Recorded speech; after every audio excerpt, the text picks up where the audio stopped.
Okay, we're streaming and you get to hear that horrible Skype ring. We're going to see if it connects to our studio. There's our man, Aristides. Hello. Yeah, hey, Aristides, we're live. I'm so sorry about that. Just starting stream, same time as calling you. So, Okay. yeah, if we've got anything private to say, we can say it later. In the meantime, hopefully everything's going smoothly enough where, there's nothing urgent about on that score. Such being said, do me a favor, dear sir, and everything seems to be as stable as it can be on my part. We pray, of course, they don't shut us down tonight and that everything goes as smoothly as possible. All such being said, we need to start our monologue as early as possible tonight, so let's bring on everybody as soon as you do your blurb. Just go ahead, do your blurb, bring everybody on. Then as soon as possible, I'll just start in a monologue with everybody participating, and then George Knight will show up, presumably, at some point. Okay? All right. Sounds good. Well, I have just arrived at the program window on YouTube. I have just put a thumbs up upvote under the program. Their little thumbs up icon. And everyone should do that right away. It's Bless you. very important because the thumbs up and thumbs down votes, they do affect the algorithm, which affects Douglas's ability to be seen and heard, searched, suggested, etc. And you wouldn't think that's so important, but there are downvotes placed. They're hidden by YouTube. They're downvotes placed by certain detractors of Douglas, perhaps with automated bot things that that might get cleared up later, but in the meantime gets buried, and it's harder for him to be found for people who perhaps weren't looking but might discover him. For the rest of you who know to be here, that is appreciated. So do the thumbs up and make sure your subscribe button is on, even if you've done it in the past. Check that has stayed the same. Sometimes it changes. Make sure your notification bell is on. Is very handy because it provides a little pop-up notification that a program is starting. You know when to be here, but in case you get busy, kind of forget, or in the case of getting cut off and a potential restart, which takes some time, and that is very handy. So please do all of that. If you'd like to do additional upvotes, you have an account to do these things of some sort. I don't think it's possible without it. So under your account settings, you can create sub channels. People normally use for partitioning up different content. You can make dummy channels basically, and they can all do their own upvotes. So let me see. I'm about to do that myself and switch to one. And yep, I'm one person can do more than one upvote. So if you're a little ambitious, you can do that. Just remember to switch back to your normal account before you chat or go about your business. And that. Oh, and also after during the program, there are no comments outside of the chat there. But after the program, there are comments enabled. They're usually underneath the program window. Douglas will always put a pinned comment there. So if you are here after the fact, please hit the thumbs up there as well on his comment or any other positive comments that you see. And let's see, with that, put the donation or excuse me, contribution link in the chat, please. So I guess you made rent okay and all that, I assume. Yes, I thank know you for you asking. did, because I didn't hear anything. You know me too well. Started out right, don't put it off. Say, oh, I'll see how he does this month, because if everybody does that, he doesn't do well. So just right. Throw him even a little something. Can you always come back twice in a month. There's nothing stopping you there. So please consider sending something there. And you can also grab the YouTube link out of the browser bar. That link will stay the same after the live becomes a fixed program, and that can be shared somewhere, anywhere you think could be relevant or maybe irrelevant. Surprise some people. And hey, what's worse that can happen that hasn't already happened to Douglas. So. All right. Did I forget anything? Oh, no, the only other thing that I will bring to your attention will be, give me just a second here, and that would be this individual's channel. I'd like to promote it because they've taken some of our, shall we say, our footage, if you will, our audio, and they've made that part of their own video. They may have done this in the past, but I'm just starting to appreciate some of their accomplishments. So we'd want to upvote this video as well. I'm going to provide a link to this video as well. I can't remember whether Super Clutch 420 is male or female.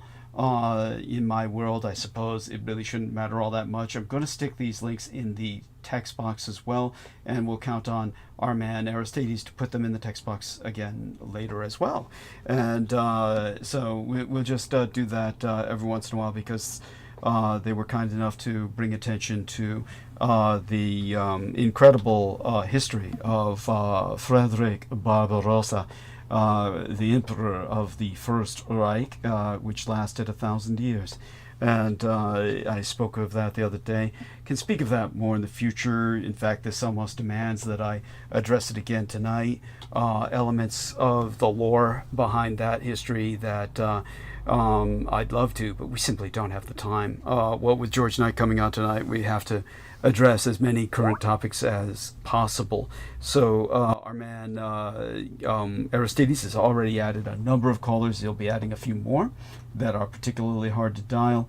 We'll see who responds, and then we're just going to roundtable for a minimum amount of time until we grab enough people where we're certain the situation is stabilized. Then I'll launch into monologue. Let me remind myself to find the link to the Teen Vogue article on the daughter of Elon Musk.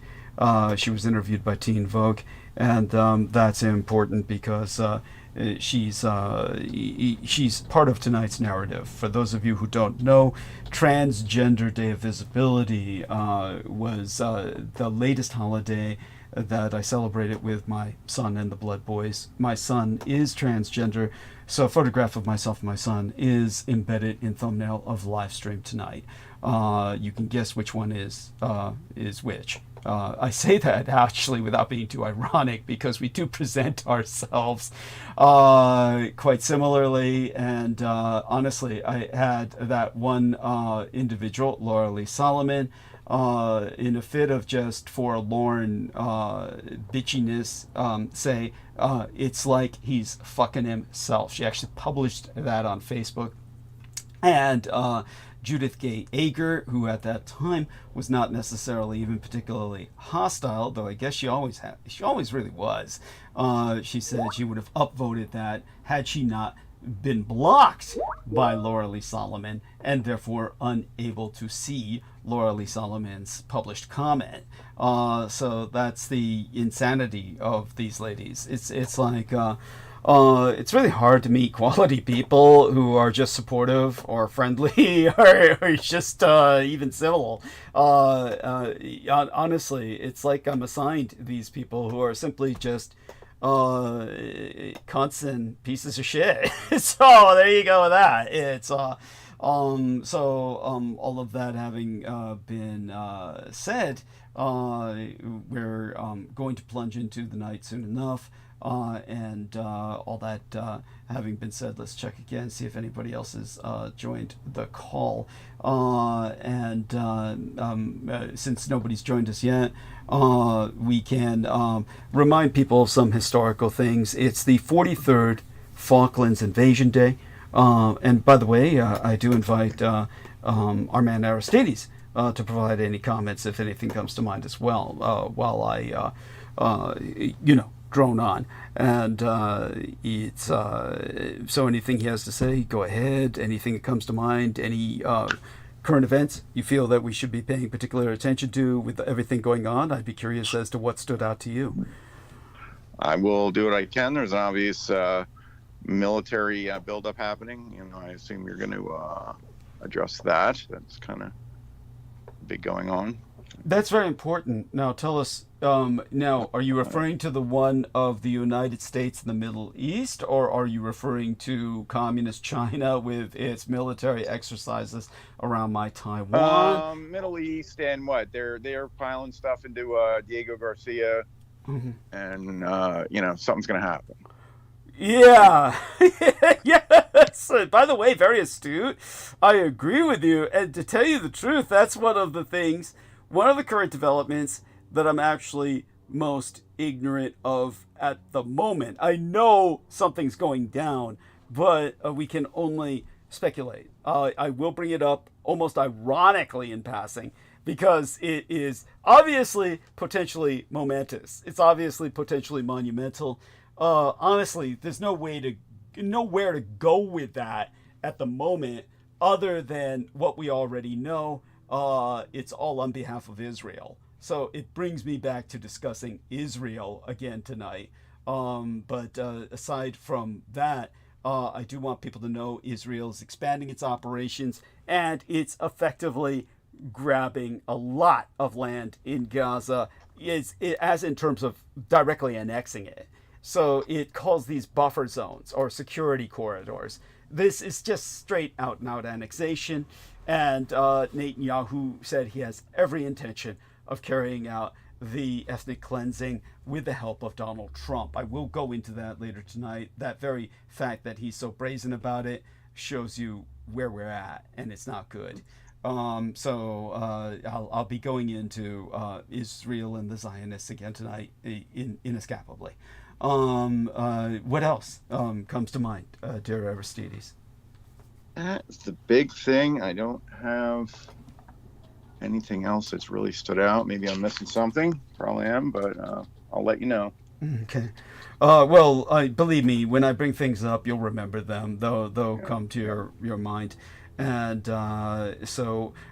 good news is, unlike last time, I'm able to find the link to the Teen Vogue interview of Musk's daughter, and we will bring that up as appropriate later tonight. And again, it's appropriate for those of you who do not know, because it was International Transgender Day of Visibility on Monday, opening the work week, while Elon Musk himself was wearing a giant cheese head, is what they call it. For those of you who don't know what I'm talking about, you may mistake this for some kind of latte foam or tea foam that is also called a cheese head or a cheese top, that people who go to Starbucks or various other gourmet tea and coffee places would be familiar with.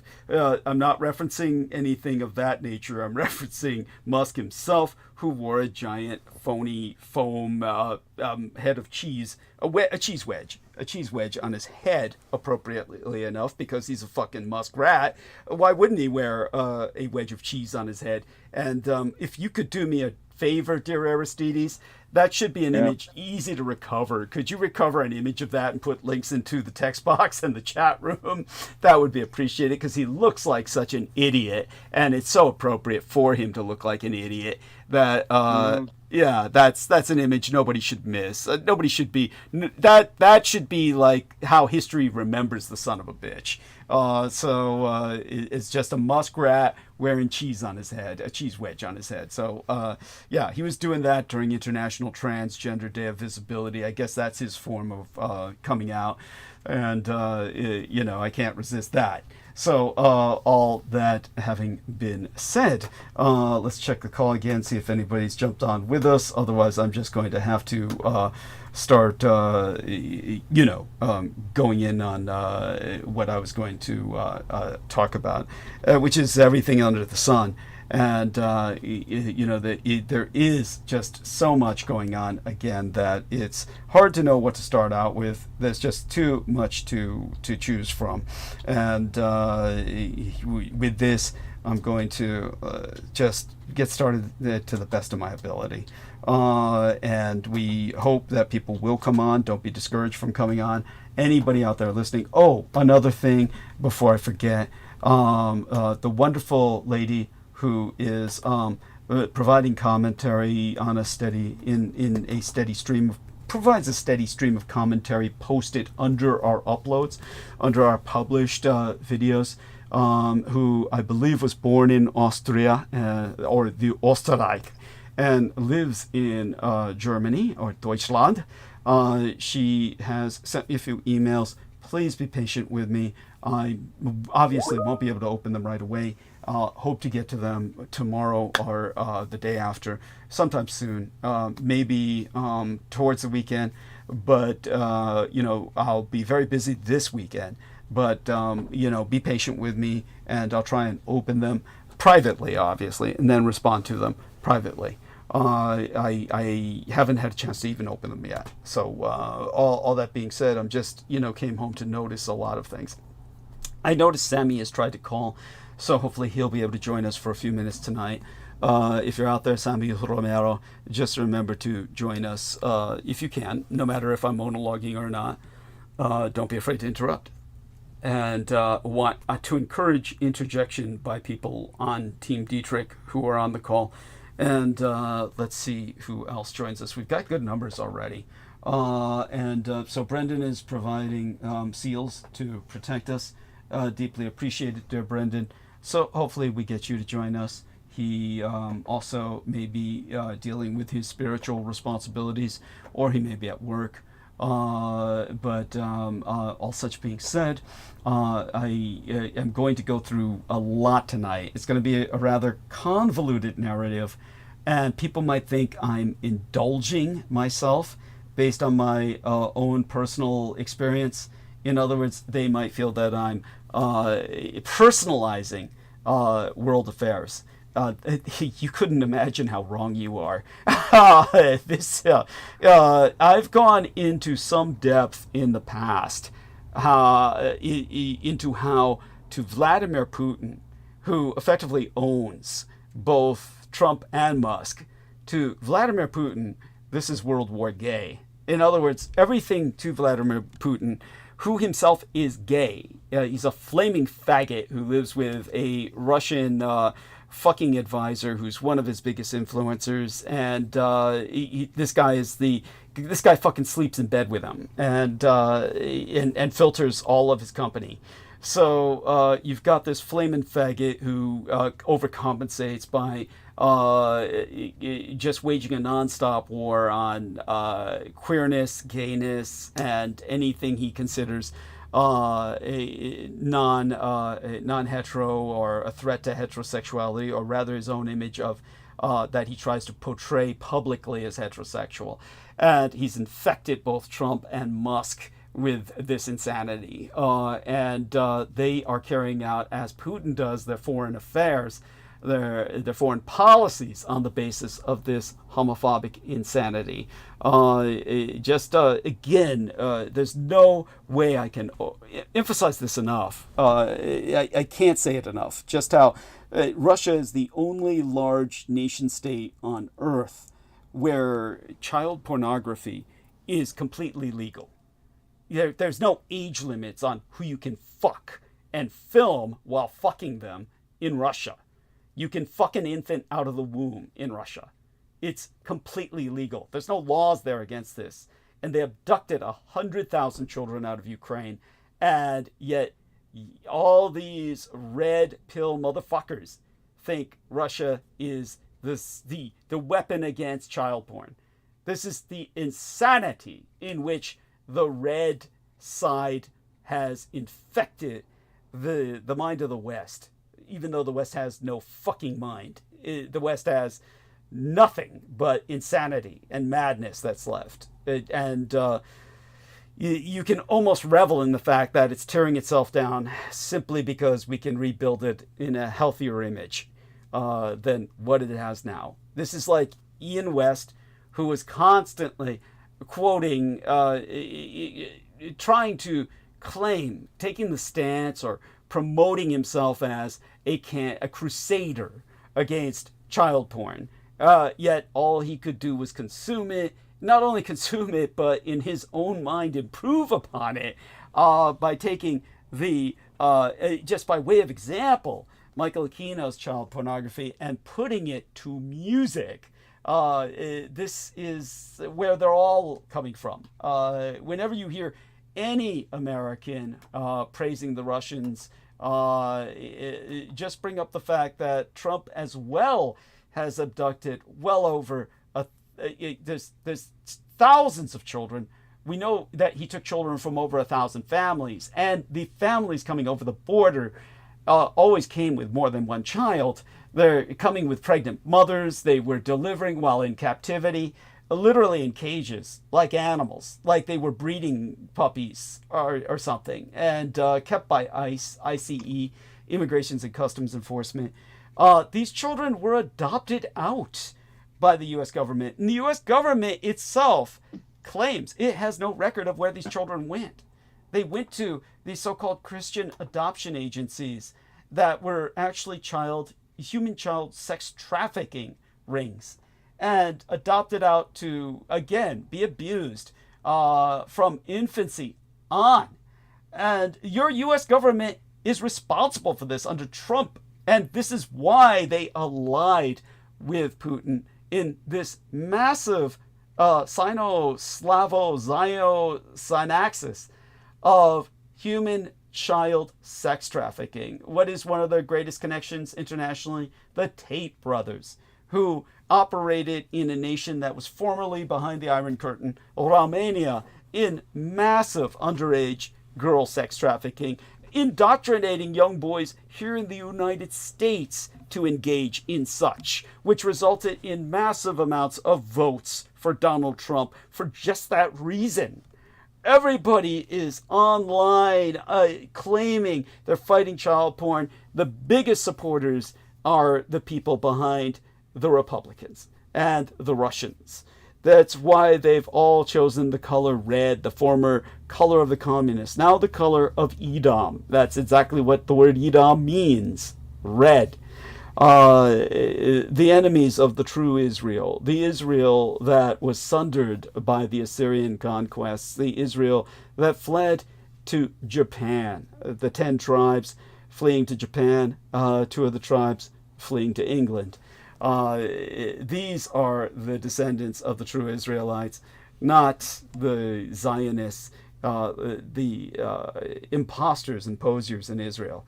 Again, we'll inevitably turn back towards that topic, and of course, I want you all to understand that you should be enraged, you should be motivated, and basically, your greatest thing you can do is to support myself. And someday, when we rebuild, we can rebuild things right. We don't even need to bother tearing it all down, because right now the Republicans are doing that for us. All such being said, however, by all means, prepare for a civil war. We're heading towards that. And again, this is something that is based heavily on transphobia of all things, So it'll take a while to articulate that. Do me a favor, Aristides, keep an eye out for anybody joining the call. And because for whatever reason, most people who join the call never have the balls or the moxie to speak up, they just sit there languishing, you have to do it for them. So just say, oh, somebody's jumped on the call, or we now have somebody on the call, okay? Do me a favor. Right. Yeah, that way, and we can force them to talk, which is presumably why they jumped on call. That part I never understood, why people jump on call and don't say anything. It's very bizarre to me. Okay, so all right, so we all know yesterday was April 1st, and no joke, you did it. Okay, you helped me. You made my rent. Not only rent, you went beyond and helped me survive my cab rides that I did not have enough on the card to pay, or rather, it went down to the last dollar on my card, and I needed money for beer, and I had the money for that, thanks to all of you and your contributions, aside from making rent. The beer was really what fucking counted after the rent. He's just getting the goddamn beer. That was no joke, and you helped me through All Fool's Day in that regard. But who's going to be liberated on Liberation Day? That's the joke. I mean, it was April Fool's Day, but this is no prank.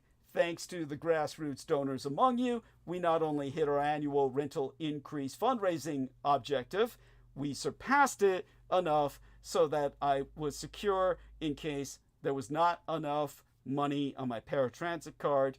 We made it down to the wire with that plastic, and we surpassed enough in terms of what I needed for rent to the point where I could indulge in my liquid bread, which is, of course, my beer.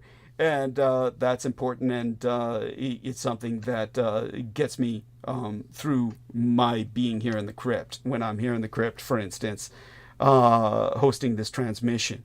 The real joke was delivered early, with Elon Musk linking trans people to Tesla attacks on the same day that his estranged daughter criticized him in her Teen Vogue interview published half a dozen days ago. But it punched home yesterday when Musk's cash splash payoff in Wisconsin failed to deliver at all. Because despite millions of dollars spent by Cheesehead Musk on anti-transgender advertisements, liberal judge Susan Crawford won the Wisconsin Supreme Court election. Still, a day too late, and the joke's on us when the world turned into, well, all the world tuned into the Rose Garden this afternoon at 4 p.m. local Eastern time, only to hear that it's all roads closed as Donald Trump's Liberation Day today kills America's economy by way of his new international trade tax regime. So in breaking news, Dow futures tumbled over 1,000 fucking points after Trump's insane gamble on reciprocal tariffs shocked the markets. What this means for the American consumer is a future of high prices. The United States President Donald Trump announced a perplexing and expansive set of tariffs, reciprocal tariffs today, saying that he would apply a minimum levy, a minimum 10% levy on all exporters into these United States. President Donald Trump is imposing tariffs on United States trading partners worldwide. His biggest assault yet on a global economic system he has long bemoaned as unfair.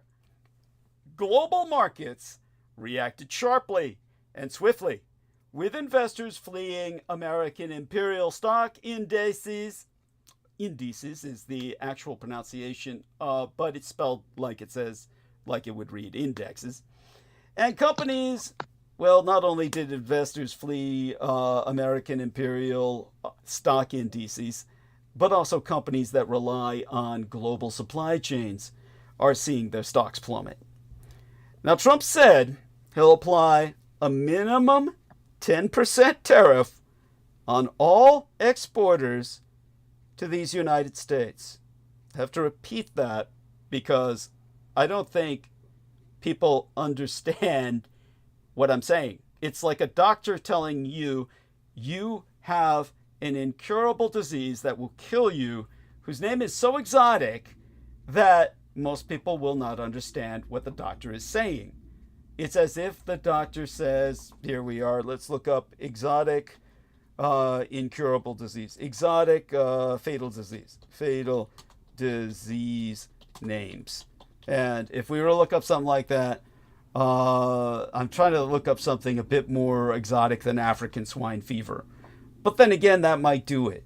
It's like the doctor says, he walks into a room and says, oh, you've got bornavirus encephalitis. And you are not going to understand just how bad that is. He might say you've got the Crimean Congo hemorrhagic fever, and that might sound a bit more alarming. By the time he comes in and says, you've got dragonpox, okay, at that point, even you know, oh my fucking God, this sounds really bad.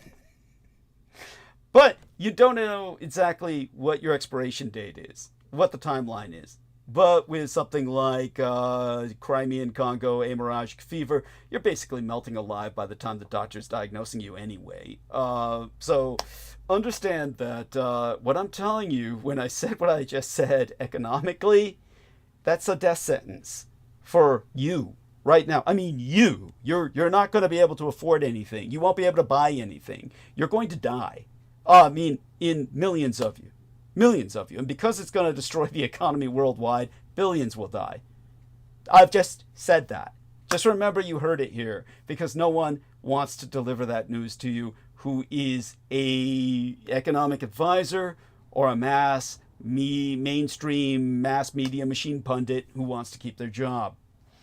Okay, so by the way, Kokos Shrejvelt says, question, when you know that a lot of politics involve personal lives and it's clearly not your best interest in mind, answer when they start talking. Yes, and she says, greetings from Germany, my dear team Dietrich, 100%.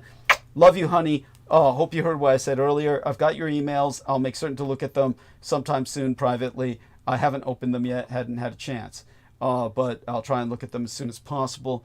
And in interim, thank you so much for being here. And so all that being said, let me try and explain to the best of my ability as quickly as possible. Basically, displaying a chart, which in and of itself was quite bizarre. I don't know if any of you have seen the footage of that. Do me a favor, Aristides, can you find a link to Trump in the Rose Garden this afternoon displaying this chart in his hands, which in and of itself was just quite distressing that somebody would do that. That it's like somebody with a conspiracy theory trying to convince you that what they're saying is true. Displaying that chart, Trump indicated that dozens of countries with the largest trade imbalances will face even higher rates than the 10% tariff. That's a blanket tariff on all exporters to these United States. He's indicated that there's dozens of countries that will face even higher rates than that, with the Communist Chinese Empire and Communist Vietnam at the top of that list. Effectively, the Sino-Viet Union. The Republican dictator then asserted that dozens of countries with these largest of trade imbalances facing even higher rates. Well, according to Trump, the European Union will be subject to a 20% levy. Red China, 34% rate, and United Vietnam, a 46% tariff. The highest of them all in that particular group. And alluding to how much, if not most, of the misadministration's threats and implementation of tariffs is a negotiating gambit, the 78-year-old Trump indicated he would consider lowering rates if other nations remove trade barriers on American imperial exports. The stock market plummeted in late trading on the news. So as Trump laid out a maniacal plan that guarantees derailing America's economy, President Donald Trump announced, we're going to be smart, or we're going to start being smart, and we're going to start being very wealthy again. Oh, yeah. Okay, there you go. So there's our man, Aristides found that, plus a chart of, a graphic of the states most vulnerable to tariffs. And the more you get into America's heartland, the more vulnerable they are. That and the Northeast. That and the Great Lakes. But, the most vulnerable of them all is closest to Canada. You're still looking for the cheese head, right? Musk and the cheese head, Aristides, the cheese top. That because that was above, but I didn't label it. Oh, okay. I don't see it. Oh, you put it into the text box or the chat room. Yes, Okay. Yeah, I don't see it in the it's up text. there. Yeah, I Okay. should have labeled it. It's up there above the other person Okay. commenting. Oh, that's interesting. I don't see it. Yeah, it does. Oh, yeah. It didn't wind up in the text box where I can Right there. access it. Maybe they're Oh, fucking. oh, no, it's in the on the YouTube, but Oh, okay. It's on the YouTube. I didn't know what Okay. you're asking. Okay. Thank you. No, no, no. Got You it. find it there. Yeah. Okay. That. Thank you. Shows Trump in the Rose Garden with a chart, and then the other one you didn't label. Excellent. Okay. Thank you so much. Appreciate that. Okay. So all such being said, don't forget to share it in the text box here on the call. That way, Okay. yeah, people on Team Dietrich can, it is funny. It's fucking funny. At any rate, we need all the laughs we can get at times like this. So at Trump's Liberation Day event, he unveiled this 10% minimum tariff on all imports with no change for Canada and Mexico, but significantly higher rates for other countries such as mainland China and Asian India that far exceeded what many economists have been expecting. So, with today's announcement, Trump is essentially tariffing all foreign goods. The misadministration claims that these levies will bring in some $6 trillion, which would amount to the largest tax hike in American imperial history. Some of the most perplexing updates are in countries where the United States has existing free trade agreements. The Trump misadministration claims that South Korea has a 50% tariff on these United States, but it is basing its tariff estimations in part on currency manipulation and trade barriers. It has not yet provided any evidence confirming that such factors, insofar as they exist, are at all equivalent to a 0.5% tariff. So this is like, they're not even running the numbers. There are, oh, by the way, our friend T Tank Berry has provided the pictures of Musk in his cheese wedge, and he says there's that tapping again, like an agent setting an alarm clock. Got it. Yeah, you're right. I don't know if people heard that tapping. It's maybe only Team Dietrich hears it over the mic, so I don't know if that projects well onto our listeners. But yeah, that was definitely there, and it's like they're just setting into motion whatever equipment they've got for recording. Again, it's very strange to me why they bother getting on the calls as they do. When all they need to do is listen. But I guess they want that option to interfere whenever they can, and that if they're not going to cut us offline, they can cut the call this way, or at some point maybe make an announcement like you're all under arrest or something of that nature. So at any rate, Trump's escalating tariffs are expected to raise the costs of trillions of dollars in goods shipped annually to these United States from other countries, with most economists predicting American consumers will be among the hardest hit as a result.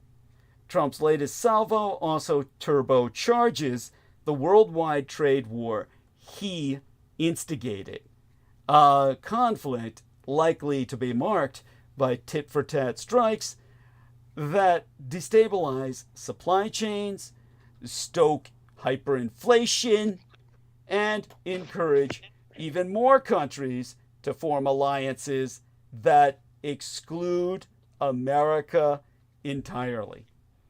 And before we welcome Holly Kiefer on, let's point out that this dynamic presents a political problem for Trump himself, as his strategy will halt American imperial economic growth in its tracks. And even if Trump's eventually proven correct that his trade war will help reindustrialize our economy, that wouldn't happen for a long, long time. In the interim, those Americans who elected him to lower inflation will most certainly find the opposite to be the case. Trump's tariff plan is going to hurt. Okay, with that, we turn towards Holly. Please, by all means, dear lady, give me a second to just add some more layers of clothing as the night gets more chill. And while I'm doing that, my earbuds will be off. But for the sake of our listeners, do me a favor and spend the next few minutes catching us, giving us a status update. Whatever you feel comfortable sharing, okay? Honey? Okay, love you. Yeah. Okay, all right. Okay. Get into a place where we can hear you, okay? Because... Trying. All right. Can you hear me now? Yeah, you sound good. Okay. Yeah. Okay. Yeah, and so by all means, get started on that. I'm gonna have my earbuds off. About let you know as soon as I got them back on. Just a few moments here. All right. Yeah. Tell us how you do. Hi, Holly. Hey, buddy, how you doing? Okay. How are you? I'm Yeah. still bright-eyed and bushy-tailed. It's early, I Getting to exist. Yeah. That's my standard answer. That much Yeah. is for sure. And I would be kind of dang ironic if Canada and the whole rest of the world goes into this beautiful benefit golden age once America's off their backs and isolated. Gotta love the irony.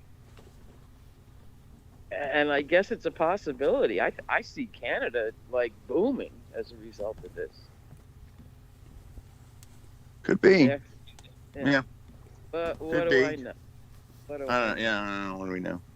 I did the world's stupidest thing today that I never, ever, ever do, and got into a flame war on social over politics, which I deeply regret and resent, and I will never do again. It just ain't worth it. Right. Okay, And, Pat. Yeah. What good. did I miss? Nothing at all.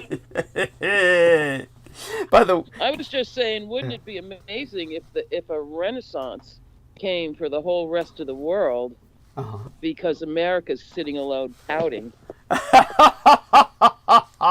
Imagine what a revelation that would be. Well, I'll ask that question. It's certainly something that it's a valid question.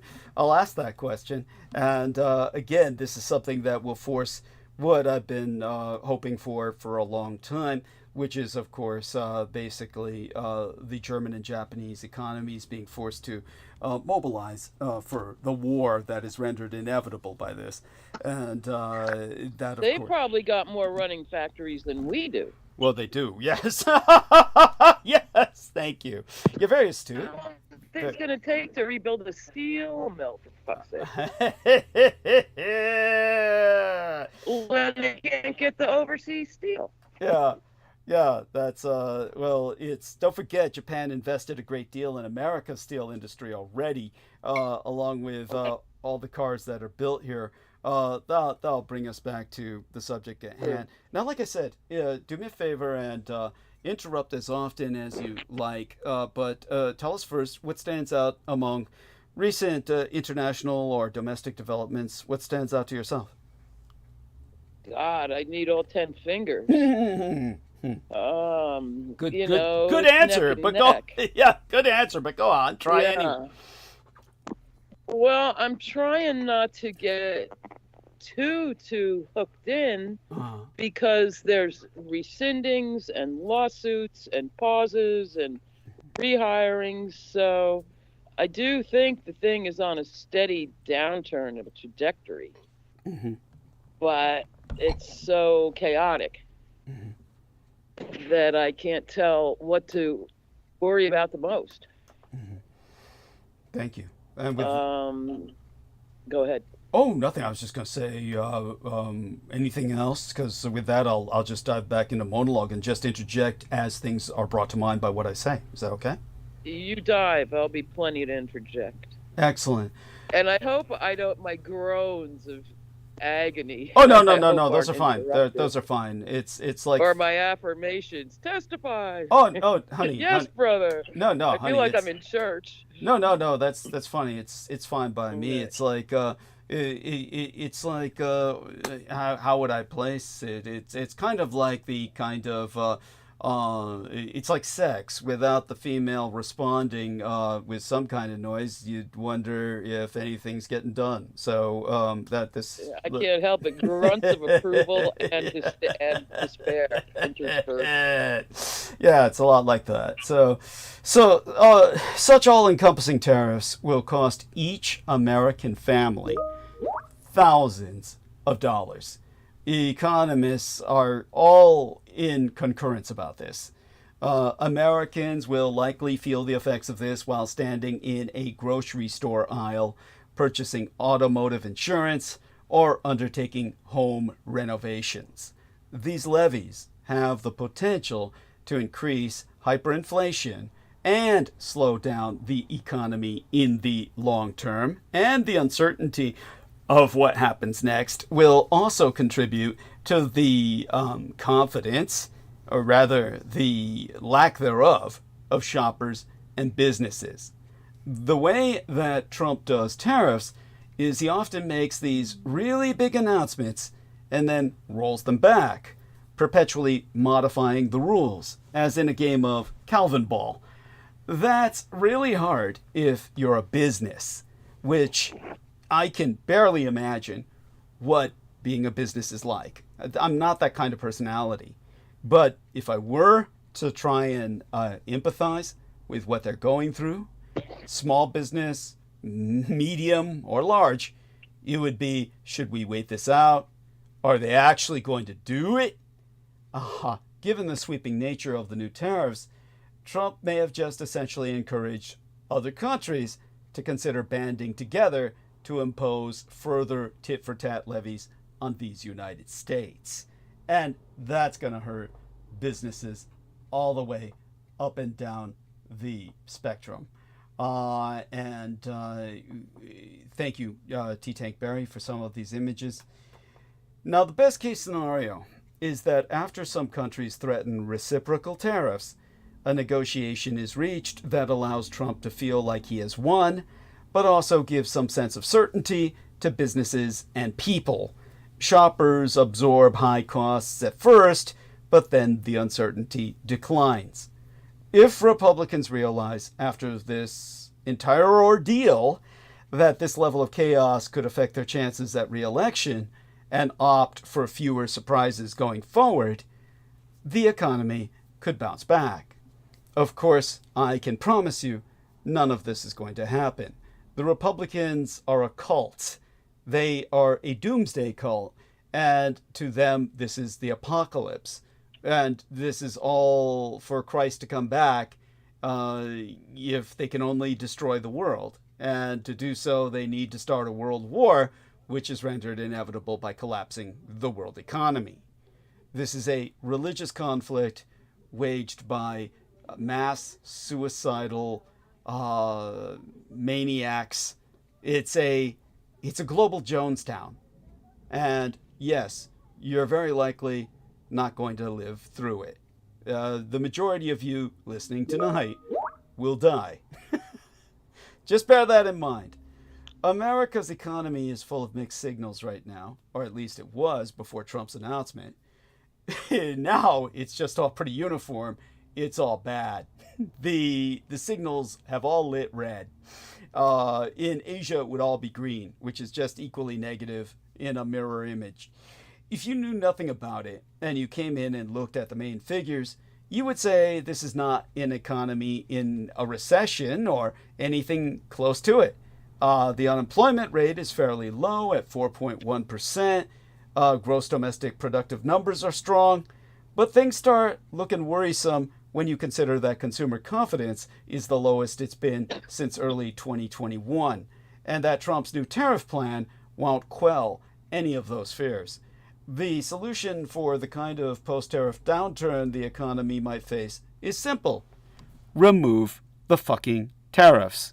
Of course, if somebody were thinking along those lines, they never would have been imposed. That brings us back.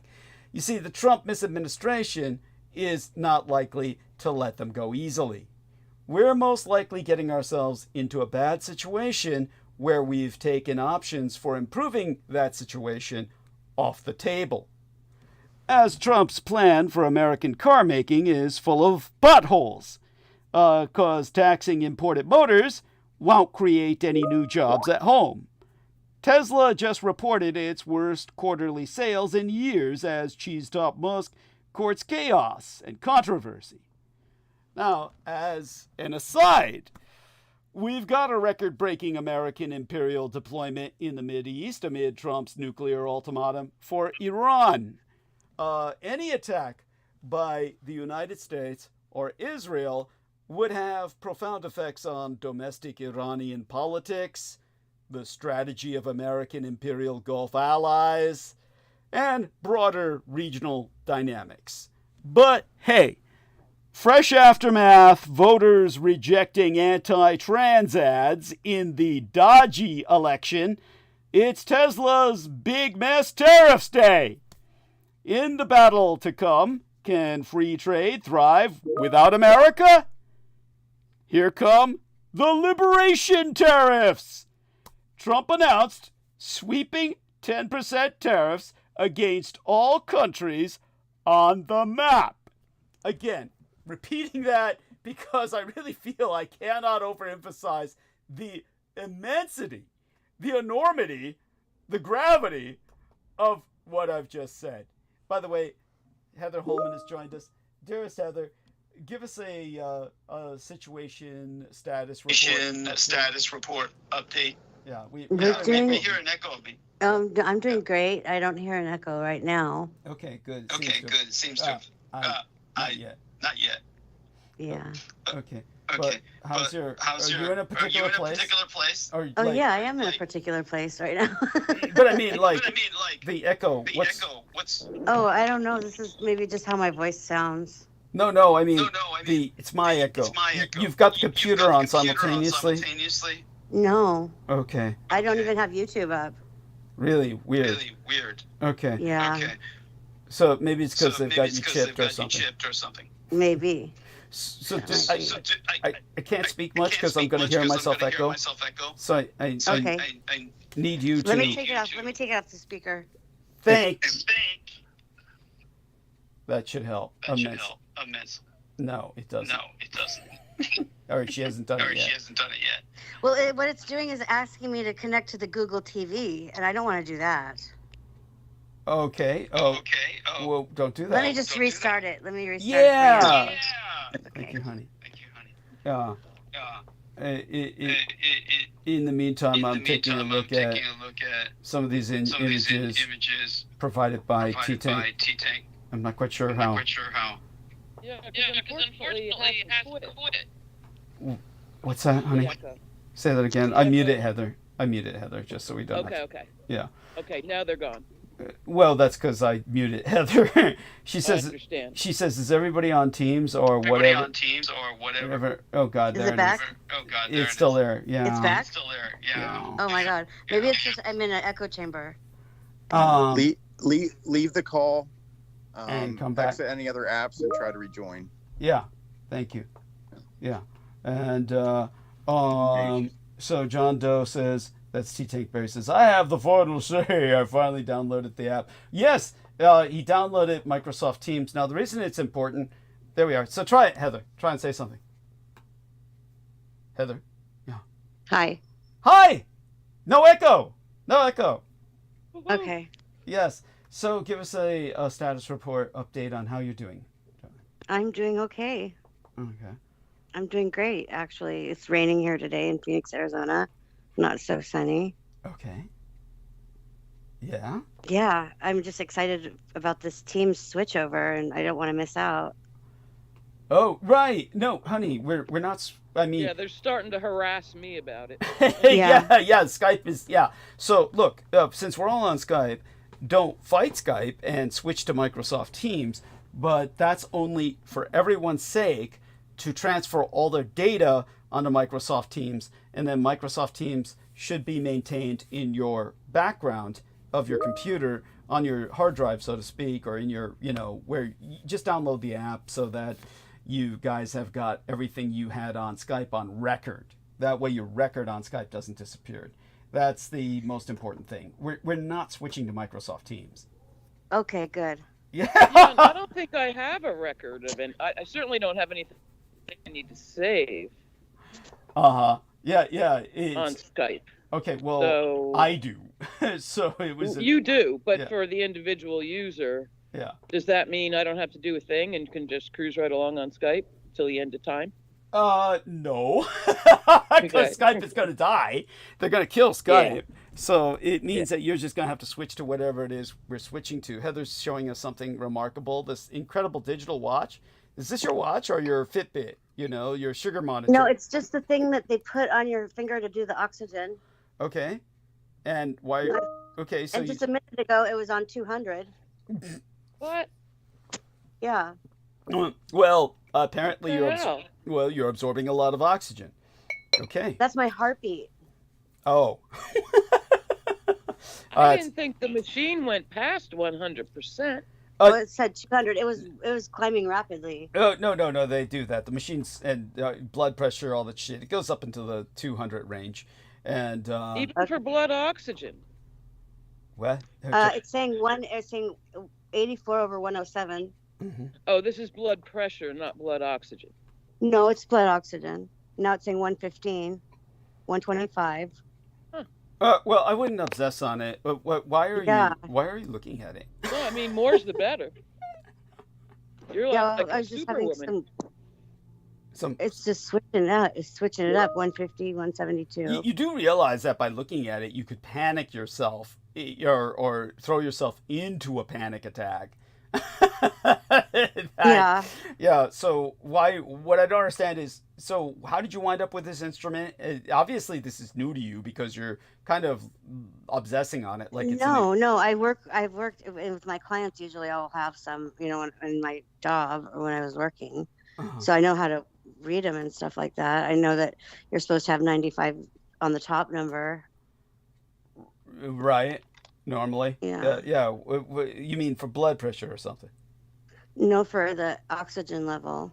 Oh, okay. And yeah, so your clients have had this kind of instrument, but Well, my dad has one. I'm surprised that you don't have one.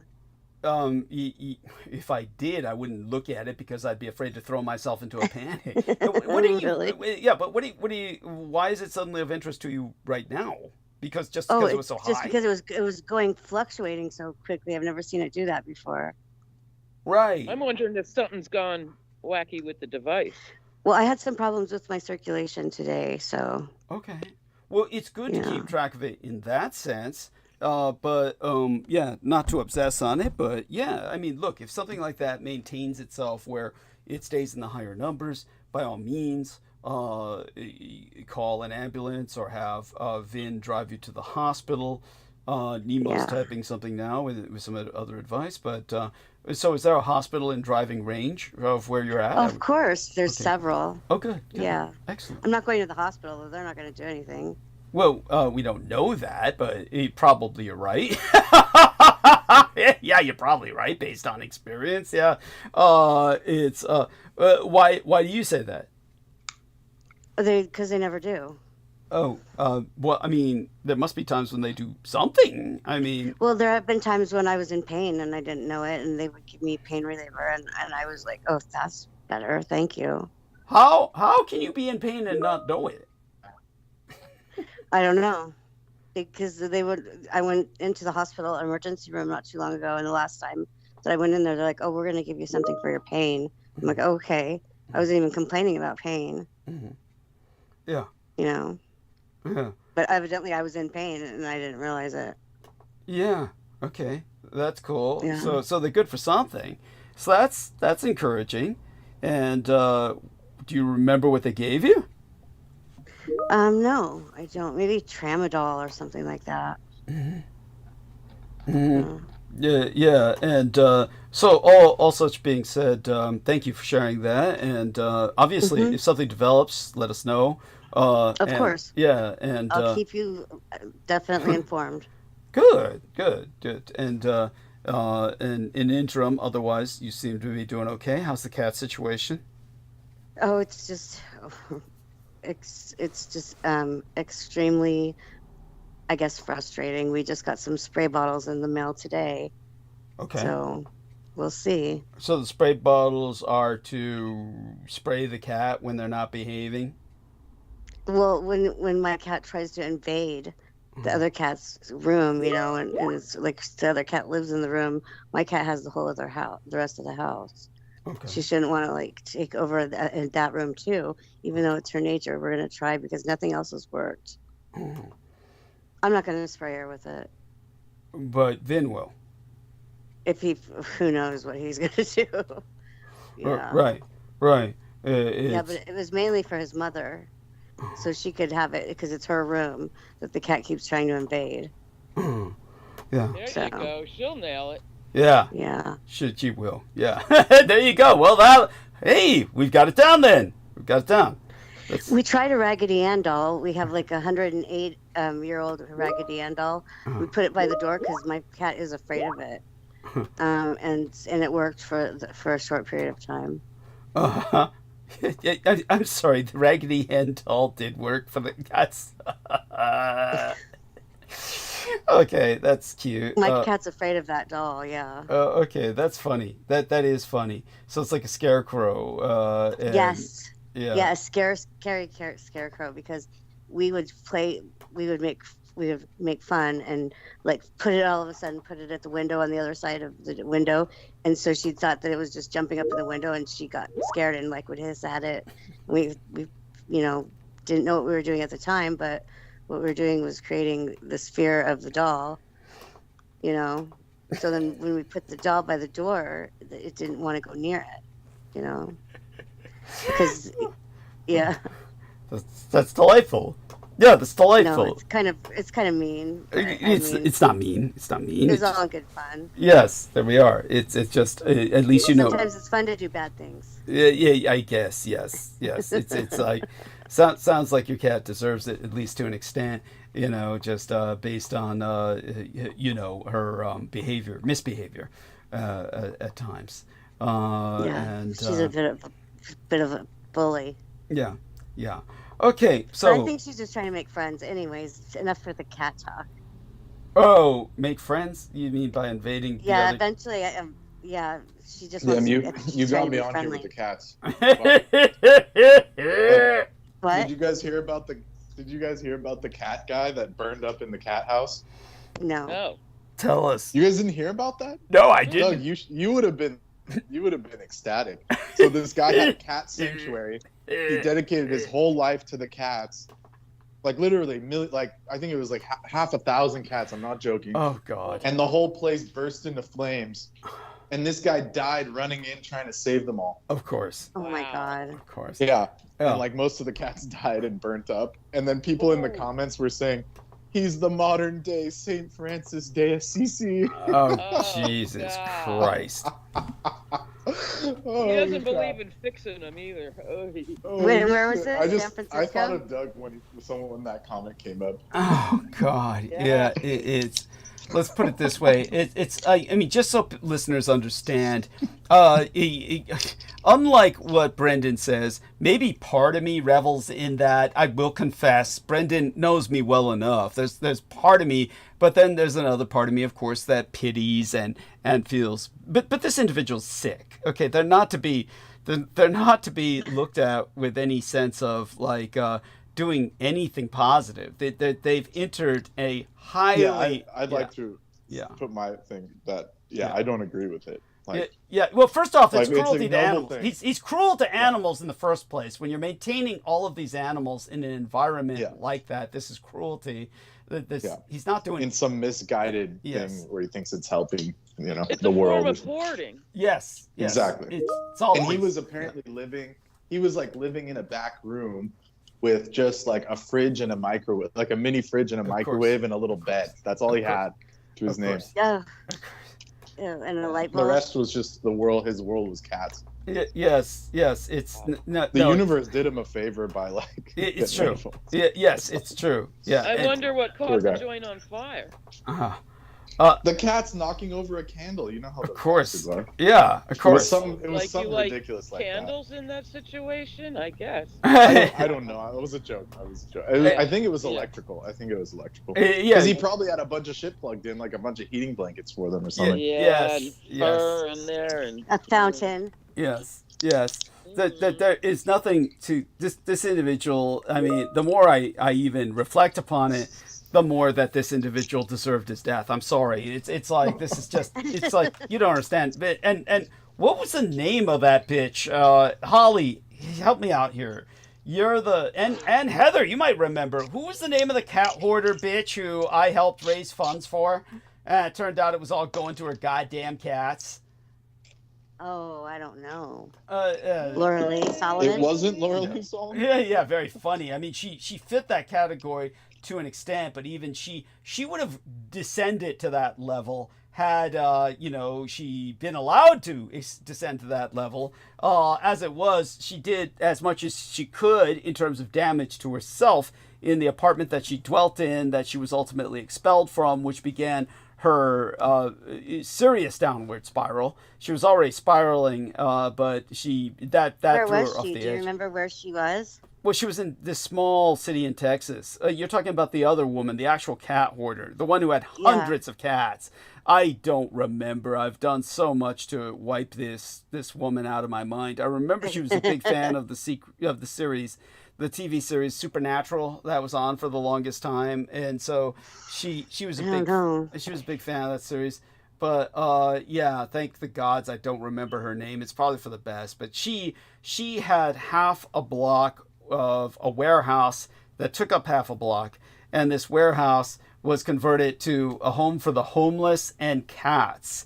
Somehow she felt comfortable with a bunch of homeless men moving in with her, but they had to tolerate the fact she had hundreds of cats. And her downfall was that she convinced women who were in different countries like Australia or something to support her. And so they would support her by giving her a how would I say it, a cell phone, and they paid for all her services.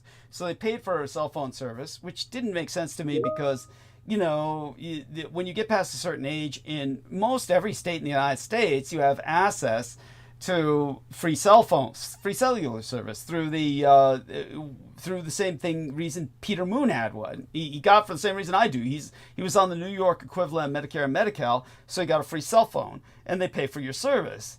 So, I get that. She should have had that, but she had people paying for a really high-end cell phone, which she used as a computer. So she was doing a lot of her interaction online with that, was posting all day on Facebook, probably still is. But her downfall was posting pictures of her cats and giving, oh, look at my cats. And it was like over 100 degrees when Wait, you must be talking about Terry Joyce. No. She was No? That's funny you say that because she was the handler for Truth Cat. What he called himself, Truth Cat. Then there was that one. What's her name? Carrie Cassidy. Yeah. Come again? Yeah, wouldn't she have a cat thing too? Carrie Cassidy? Oh, well, she liked big cats. I don't know. Probably had small cats too. But it wasn't like a thing with her. It wasn't like a thing with her. Yeah. Yeah. And but when it came to who's that person? Stephen D. Kelly. Stephen D. Kelly was Truth Cat, and he had cats and dogs. So, but Ugh. he called himself Truth Cat. But I Afghan know dogs. well, he had a dog at least because he kept showing pictures of his dog while he was running for president in his mania. But Stephen D. Kelly was the guy who was all hot. He was hot on me and had a crush on me. And this isn't like my flattering myself. He talked about my clothing in great fetishistic detail while denigrating myself. So he kept saying how feminine I looked. So obviously he had some kind of man crush on me, or he would be. I wouldn't dwell on anybody I disliked. And if I found them, they appear in a way that displeases me, I just wouldn't dwell on them. But, these sick, obsessive people, they're obviously got some kind of sexual fetish or something. But anyhow, so that's what it was. No, this dude knew, like, the color of your shoelaces. Yes! Thank It was you. bad. Yes! Like, I'll never forget that because it was just so crazy. I was like, Yes! what the fuck? Thank you. Thank you. Yes, it was like he was down there licking my boots. It was like he had, yes. And as Heather said, he was the one who hired prostitutes to do the fart tubes, to have them fart into tubes so they, yes. He would be the guy that would do that. Yeah, shit. she remembers that. That was his fetish, was hiring prostitutes to play the fart tubes for him. So, And I remember he had a that twin sounds brother. like something out He had of, a like, twin brother Family Guy also. or something. Is that real? yeah, it sounds like something out of what, Brendan? Like a Family Guy or a South Park joke. Yeah, Is that no, for it's real? real. It's real. It's real. Yeah, and Heather was saying apparently he had a twin brother or something. Is that what you said, Heather? It's allegedly, yeah, he's had a brother and he's a That- pirate. That may well be true, but I do know he had a lot of kids, and none of them would help him. None of them would help him when he, like, one time was all, like, really sick and feverish, and he told, what's her name? The double Jap, Jewish American princess who was half Japanese. Noreen. Noreen, help! Thank you. Yeah, Noreen. He was telling Noreen, I'm so feverish. I'd do anything for a NyQuil right now. And she's like, you got 8 kids. Call them. Tell them to help you. And he said, none of them will have anything to do with me. I was like thinking, you must have been one real asshole Right. of a dad. Yeah. Well, we know someone else like that. Yeah. Yes, No no. kidding. Yeah, there you go. That blew an O-ring and no one came to save him. Yeah. Yeah. Yes, that's right. And but at any rate, no, it was this other. I can't remember her name at all. Remember Holly? Come on, you gotta remember this. She claimed she was raped for hours, like 18 hours. And we thought it was like, oh man, it must have been like some group rape, home invasion where like basically a attack squad of guys broke into her home and were passing her around, and each one of them was on Viagra or keeping themselves up. And as soon as one, was spent, then they'd pass them on to the next guy in the group. We were all assuming that. Then she claimed it was just one guy who was doing lines of coke to get himself up again. He had her tied up and was raping her repeatedly, which really changed the nature of the story, which didn't make it any less absurd. You didn't make it any less horrific, but it made it a lot less believable. It was just somehow that made it a lot less. I'm sure. I don't know if it was true. All I can say is, in her. I don't remember her. Yeah, Jesus. Not specifically me either. Come on, There were cat a hoarder. few- Hundreds. Everybody reported her because she was smelling up the neighborhood. The smell of cat urine was so extreme that it was a health hazard. And she claimed she was training the cats for veterans to help post-traumatically stress disabled veterans. Emotional support cats. Yeah. But she claims she was Oh, training geez. them. How do you train cats? Right. With a squirt bottle. Yeah. Don't kill me. I'm drinking tea. It all went up my nose. You almost choked me. I'm to death. sorry. I could hear the gurgling. What was her name? Come on. It was like. Damn it. Oh, not that it matters. Okay. It's like, and thank you, Brendan, for joining us. And yes, by all means. It reminded me of that lady I haven't thought of in a long time. Carolyn What's her name, Rose Goida? Carolyn Goida. Who doesn't remember her? Come on. I don't. Jesus How long fucking ago Christ. was it? I remember some Cameron Lopez or something like that, but Yeah, No, Carol. Douglas. Yeah. I know who that is. Yes. Yes. Oh, he remembers. Tell us. Ridiculous. She had like a abandoned warehouse with 100 cats. Yes. Huh. Yes. Carolyn No Rose lie. Goida. And that's mild. That's mild. I think you're understating it. It was maybe double that number. It was like, and what exposed her was I'm looking up Carolyn Rose Goida now, and she's on Twitter. Yeah, and Oh, no. yeah. So and she's on Instagram, and so it's like profile for Carolyn Rose Goida on Facebook. Yeah, trainer owner at Solution Sanctuary. Trainer owner at former artificial intelligence fellow at McDonnell Douglas. That was her bullshit. That was her bullshit line, which it might well have been true. But it's like, so what? Look at what happened to her. Oh my fucking God. So that was it. Carolyn Rose Goida. And she says, my birthday is April 24th. Wink, wink. Yeah. Yes. Don't send her anything. Yeah. Well, and so hell, this must have been a long time ago.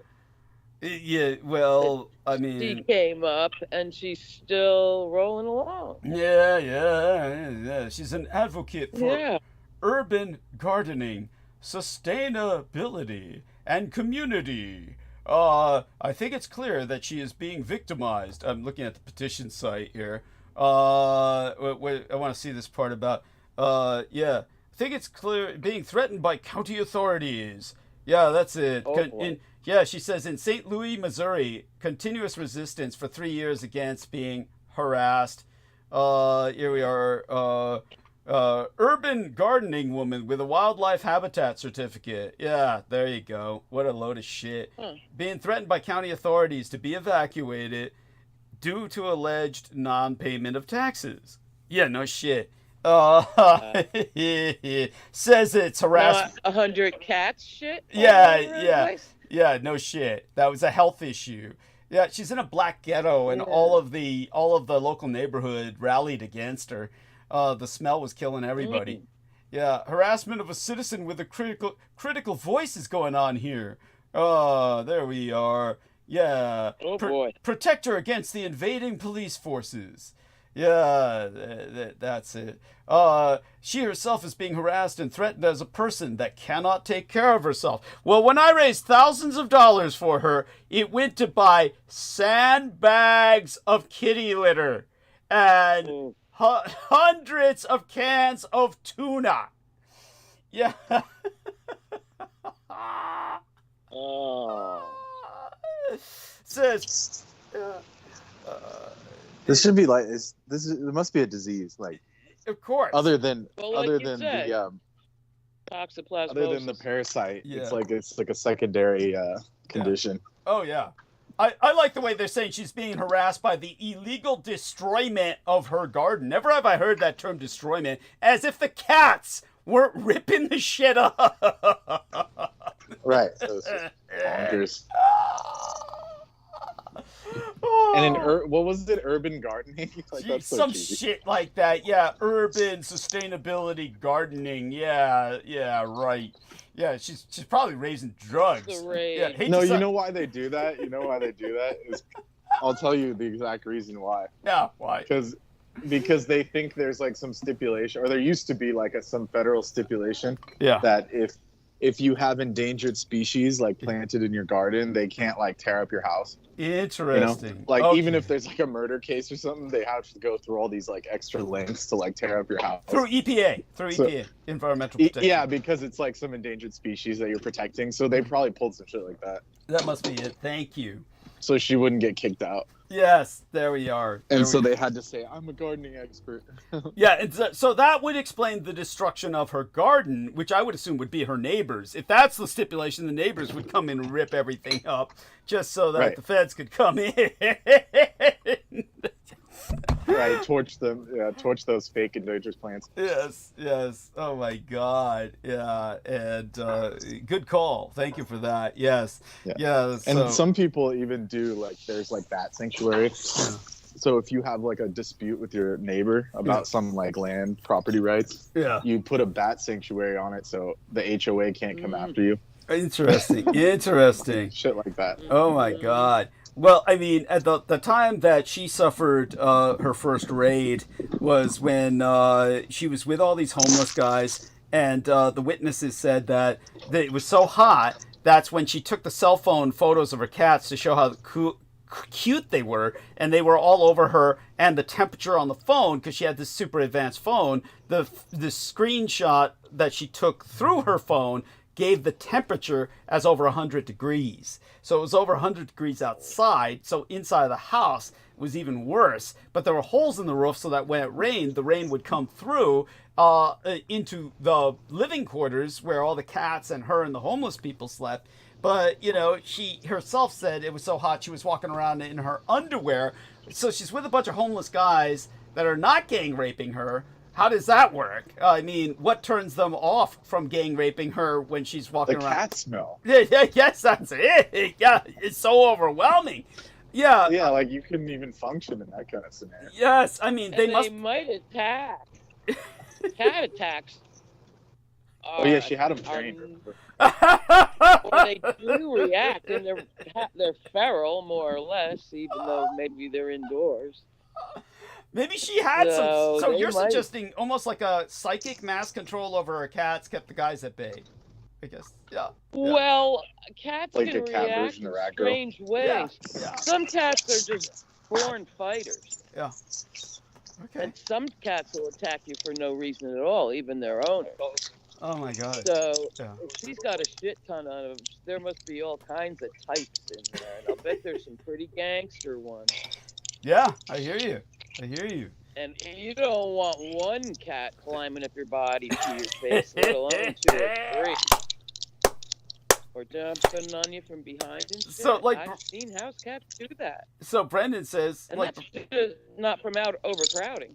there you go. So like Brendan said, she's the cat version of Rat Girl, perhaps to a degree. Yeah, one of them. Yeah. But Remember the spider ones? You don't hear much about that anymore. spider what? But you used to. Spider- Spider hoarders. Spider horde. Oh, that's right. Well, how could I forget? Remember Yeah. those? Yeah, they happen. Yeah. That's where. That was a strange thing. Yeah, what's his name? Abdul Karim Haq was staying with a spider hoarder when he was in Europe, and Okay. yeah, and that's where he shut down his whole system because he saw that the guy had caught, and he had known about caught or cat from myself, Yeah. which is of course the African Cathula edulis. That's a specific drug that our man Brendan can get for himself if he puts the effort into it, because he's got the connections. But at any rate, what happened was that Abdul Karim Haq thought he was black and African descent, so he thought he could get away with smoking it after he had already indulged in pot and hashish. And so, he's over at the spider hoarder's home, and then suddenly, finds out that there's Cathis edulis available, the cat drug, and he starts smoking it like an idiot, and then winds up, going into full-blown asthma attack because he's an asthmatic, unable to breathe, and they had to take him to the hospital. But not before. In a house, it was like floor to ceiling. Oh, was I off all mute this whole Yeah. time? Sorry about that. Yeah, you were off mute. Don't worry. I'm not talking about It anything. sounded like the like one of those chain ghouls from those old Scooby-Doo Yeah. films. There you go. Colorful. Yeah. But I was gonna say, really, an asthmatic pot smoker, what an idiot. Yeah. Thank you. Lame. Thank you. How could it's an addiction? I used to be, all for it, gung ho. But if I couldn't breathe, it's like, just don't do it. It's not a big. There are other ways to do it. It's Thank crazy. you. Thank Crazy. you. Thank you. But he was wake and bake. And then they always blame something else, like, oh, the cot or Yeah. the cigarettes. Yeah, It's yeah. just stupid. Yeah.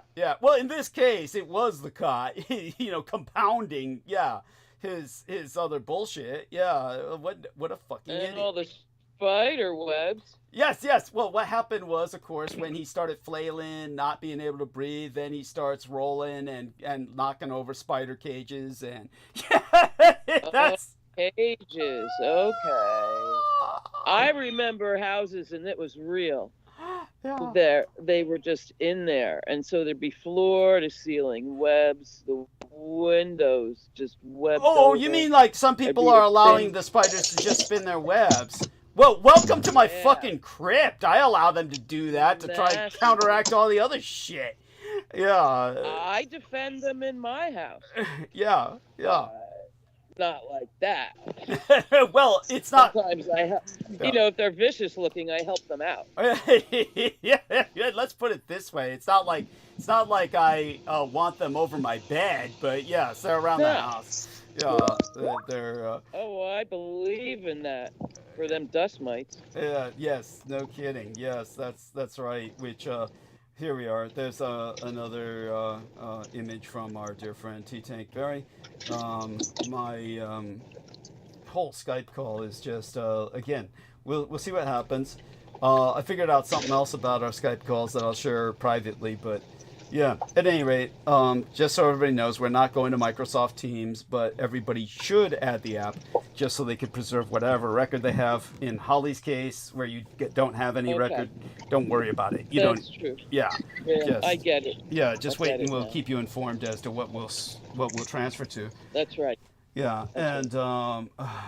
so all such being said, I wonder what the DC. What do you think those initials stand for, Brendan, on this flag here? Chris, Where?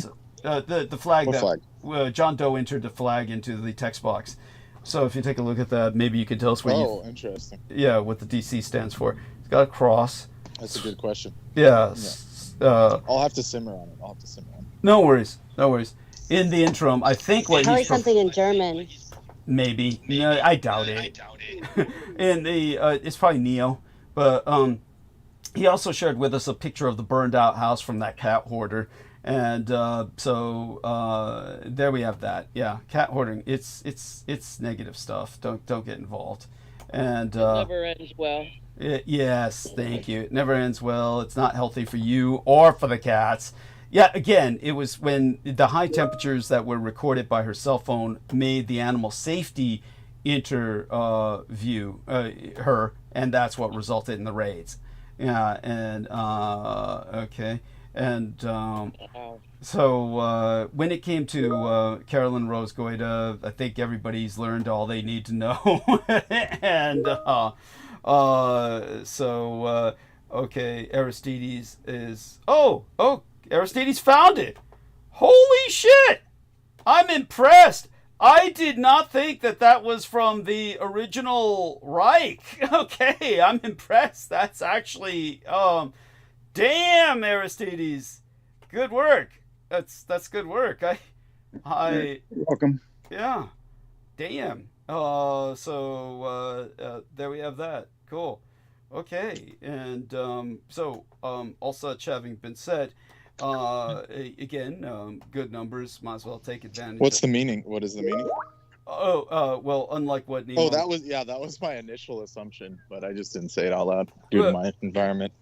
No. It's not what Nemo said. Nemo took a guess, but I knew it wasn't that. No, the second one. The second one. There we are. Deutsche So, Christian. yes. Yeah, that's, Yes. Of course. There we are. Thank you. Yeah. And it turns out he's got a few other real, relics here. And yeah, we can only pray for the return of such heraldry. All such having been said, again, to reemphasize the gravity of the situation, President Donald Trump has announced plans to impose an across-the-board 10% tariff on all American imperial trading partners, as well as higher duties on dozens of other countries, as he pledged to embark on the largest reorganization of global trade relations since World War II. Speaking from the White House Rose Garden, Trump slammed what he said were much higher import taxes on goods from these United States compared to what the American empire has charged other countries for its exports. Today is the day the United States President Donald Trump unveiled his global suite of tariffs, also known to malaffected trade partners as tax punishment. And to the White House, as the key to a golden age of investment in these United States. Quite delusional. It's mass delusional. That's where the Republicans are at. They're in a mass delusional cult where they've reinforced this illusory notion among themselves that to them is reality, as a cult believes its own reality. Trump's list of trade beefs with Canada, in particular, is long, albeit not always backed by reality either. Among the irritants is Quebec's language law, which the White House considers a trade barrier. Yes, the city of Windsor could be the worst hit of Canadian cities by tariffs. A new report predicts 4,300 job losses there within a single fortnight, literally 14 nights. It est 12 weeks. Prime Minister Mark Carney has been expected to announce our northern neighborly government's response to these announced tariffs on the eventide. So they must already have been announced at the time that I'm hosting this transmission. And that it brings to mind Holly Kiefer's question. Can the world's free traders withstand Trump's attack? Much will depend on the courage of Europe. Donald Trump has long been expected to announce his much-hyped tariffs today. How might the rest of the world respond? Europe has the power to build a formidable bloc of open market allies, but rules-bending Red China will only spy an opportunity to gain influence. Now, it's typical of the inherent difficulties of covering Musk's frontman Trump that the top story of the day is based as much on speculation and anticipation as on hard facts until the hammer falls.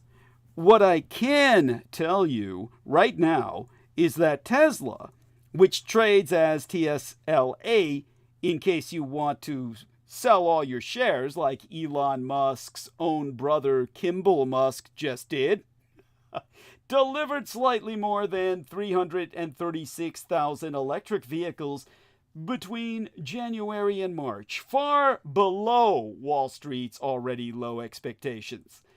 Trump has indicated that consumers could avoid tariffs by buying vehicles built entirely in these United States, but industry experts confirm that there's not a single fucking one with all domestic parts and assembly. There's no such thing as a fully American-made car. For years, Donald Trump's critics have accused him of behaving like a crooked used car salesman. Yestermetsis, on the afternoon of the 14th 311 Nipponjin Aikokusha no Hai, or Japanese Patriot Day, and a national Sanju Ichi Sensemi, or Terror Attack Day of Service and Remembrance, Trump did it for real on the White House lawn, the South Lawn, where, squinting in the sun with Elon Musk, Trump stood next to 5 Tesla vehicles holding a piece of paper with handwritten notes about their features and costs. Trump said he would purchase a car himself at full price. Then Trump and Musk got into one of the cars. Musk explained that the electric vehicle was like a golf cart that goes really fast. I mean, leave it to Trump to give you that analogy. Trump offered his own praise to the camera. Wow, that's beautiful. This is a different panel than everything's computer. I mean, I'm sorry, it's just so fucking cheesy. This was a stilted, corrupt attempt to juice a friend's stock, and certainly beneath the office of the presidency. But you ought not to overlook just how embarrassing the spectacle was for Musk himself. The subtext of said event, during which Trump also declared that the White House would label any acts of violence against Tesla dealerships as domestic terrorism, was the ongoing nationwide protests against Tesla due to Musk's role in the Trump misadministration. In some cities, protesters have defaced or damaged Tesla vehicles and set fire to the company's charging stations. Tesla stocks has fallen sharply, nigh 100% since its mid-December post-election peak, on the back of terrible sales numbers in Europe. The hastily assembled White House press event was presented as a show of solidarity, but the optics were quite clear. Musk needed Trump to come in and fix his mess for him. And Tesla isn't the only Musk venture that's struggling. SpaceX's massive new Starship rocket has exploded twice this year during test flights. And Ontario, Canada, has canceled its contract with Musk's Starlink internet company to provide service to remote communities, citing Trump's tariffs. According to the Bloomberg billionaire... That's a very smart move on their part, I say. Thank you. Yes, I agree. Very smart. Absolutely. The world should follow their example. And according to the Bloomberg Billionaire Index, which I'm sourcing, Musk is $148 billion poorer than he was on Inauguration Day. He is currently worth $333.1 billion, half of 666. Just 17 days after welding a chainsaw and dancing triumphantly on stage at CPAC, the multi-billionaire looked like he was about to cry on the Fox Business channel earlier this month. He confessed that he was having great difficulty running his many businesses and let out a long, dismal sigh and shrugged when asked if he might go back to his businesses after he's done in the misadministration. The world's second richest man after Putin can be cringe, stilted, and manic in public appearances, but rarely have I seen him appear as defeated as he has of late, not 12 months into his role as a presidential advisor. In the past few weeks, he's been chastised by some of Trump's agency heads for overstepping his bounds as an advisor, Trump siding with the agency heads. Reports suggest that some Republican lawmakers are frustrated with Musk's bluster and that the dodgy approach to slashing the federal bureaucracy is angering constituents and making lawmakers less popular in their own districts. Dodgy has produced few concrete wins for the Trump misadministration and has instead alienated many Americans who see Musk as presiding over a cruel operation that is haphazardly mass firing and rehiring people and taking away their benefits. Numerous national polls in recent weeks indicate that a majority of respondents disapprove of Musk's role and actions in the government. Musk's deep sighs on cable TV and emergency Tesla junkets on the White House South Lawn are hints that he may be beginning to understand the precariousness of his own situation. He is well known for his high risk tolerance, over leveraging, and seemingly wild business bets. But his role at Dodgy represents the biggest reputational and consequently financial gamble of his career. Musk is playing a dangerous game, and he looks to be losing control of the narrative. And the narrative is everything. Elon Musk is many things. The second richest man in the world after Putin, an internet-addled conspiracy theorist, the controller of 6 companies, and in practice the shadow president of these United States. But most importantly, he is an idea. The value of Musk may be tied more to his image than his actual performance. He's a human meme stock. A CNN clip from late October captures this notion. In it, a reporter is standing outside one of Musk's America PAC, or Political Action Committee, rallies in Pennsylvania, interviewing the CEO's superfans, most of whom were unequivocal that Musk is the smartest man in the world. He has an engineer's mindset, one attendee claimed, meaning he sees the world differently.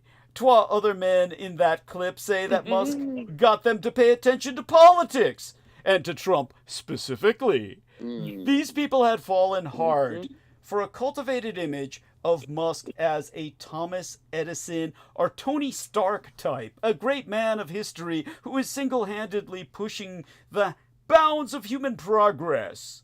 Musk has had great success popularizing electric vehicles and building new rockets, although many have disabused us of his having any direct involvement in the engineering.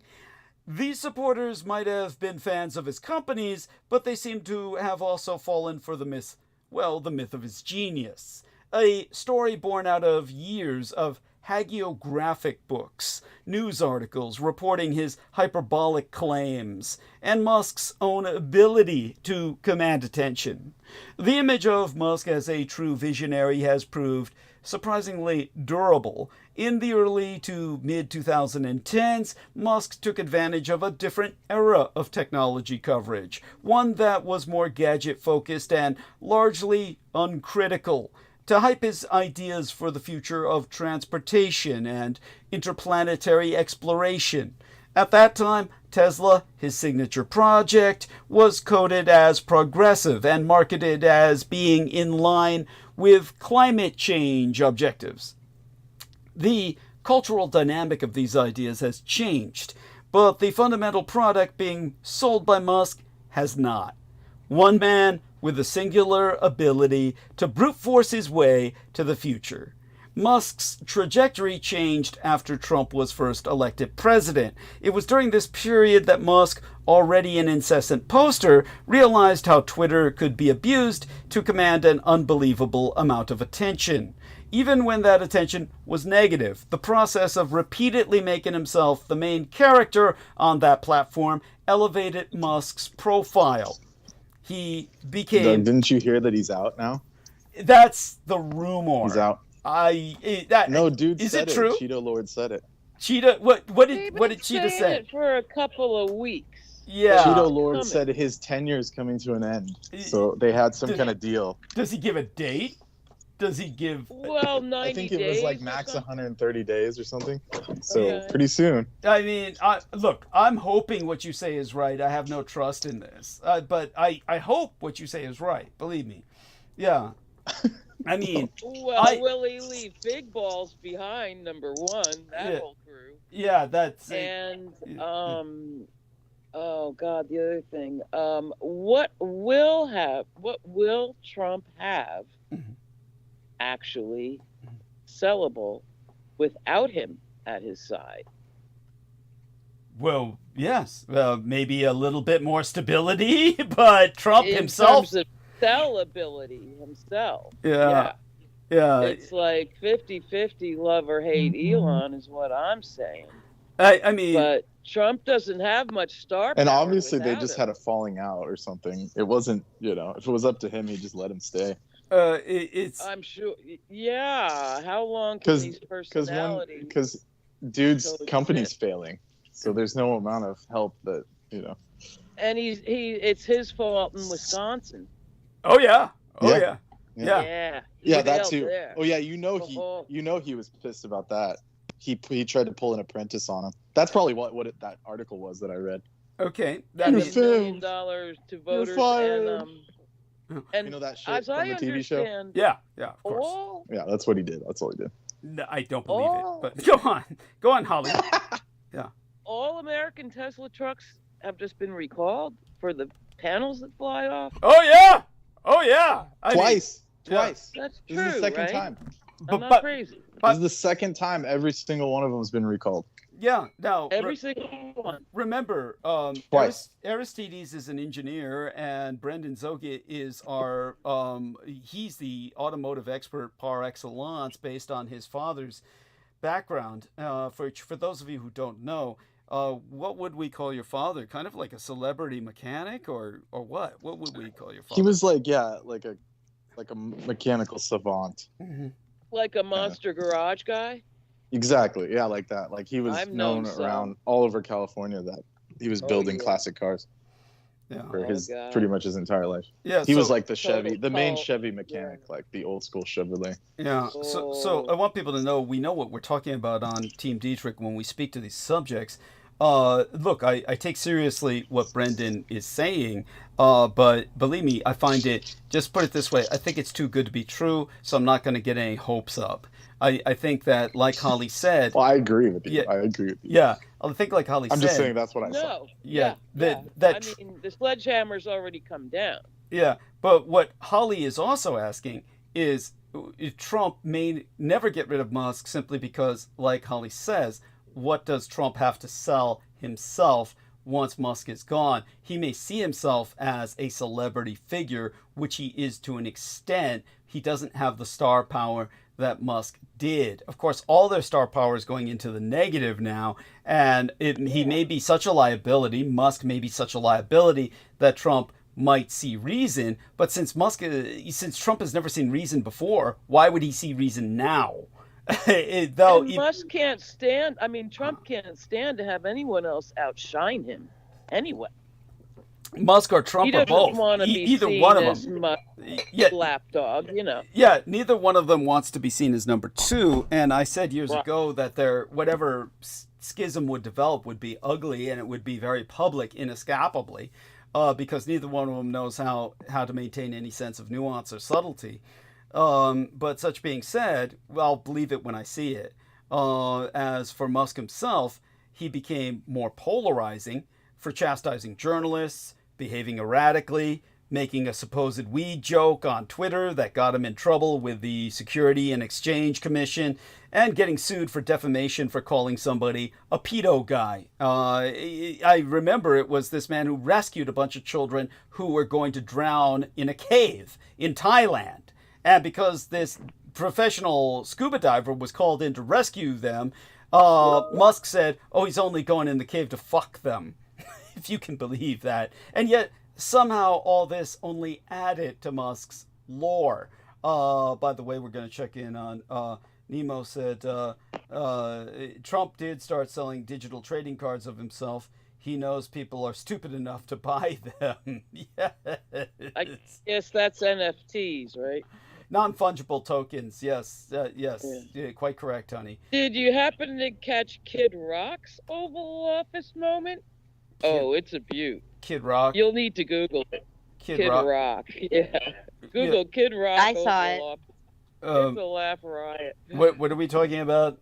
Somebody help me with the Kid Rock thing. I'm not enlightened. The world's creepiest so-called stadium rock star. Mm-hmm.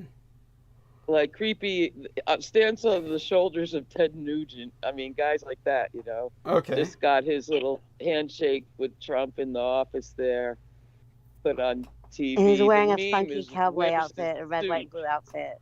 Okay. Where's his suit? God, you got to check out his suit. So is he a supporter? Is that it? He's a supporter? Or? Oh, to the end. Oh, okay. Okay. Bloodthirsty supporter. Another cultist. Yeah. Weird. It's just a sight to see. I'm surprised Brendan hasn't seen it. Maybe he has. He knows who the guy is. Yeah. And Nemo says, Kid Rock is the true symbol of white trash, which from the likes of what you're describing, I'm not going to argue with. That's Nemo, put up his picture. I'm afraid to look. They're up in the. It's timeless. Now, it's eternal. Yeah, it's now for years. Valid criticisms of the Tesla executive Musk always came with this obligatory asterisk. He's erratic, crude, even a little unstable, but that's all part of the larger visionary package. Now, Kara Swisher, I've never heard of anyone more appropriately named, showcased this dynamic well in a 2018 New York Times column titled Elon Musk is the id of tech.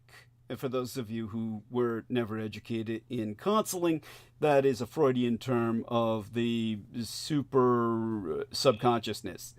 Wherein Kara Swisher wrote, I find the hagiography around him tiresome and even toxic.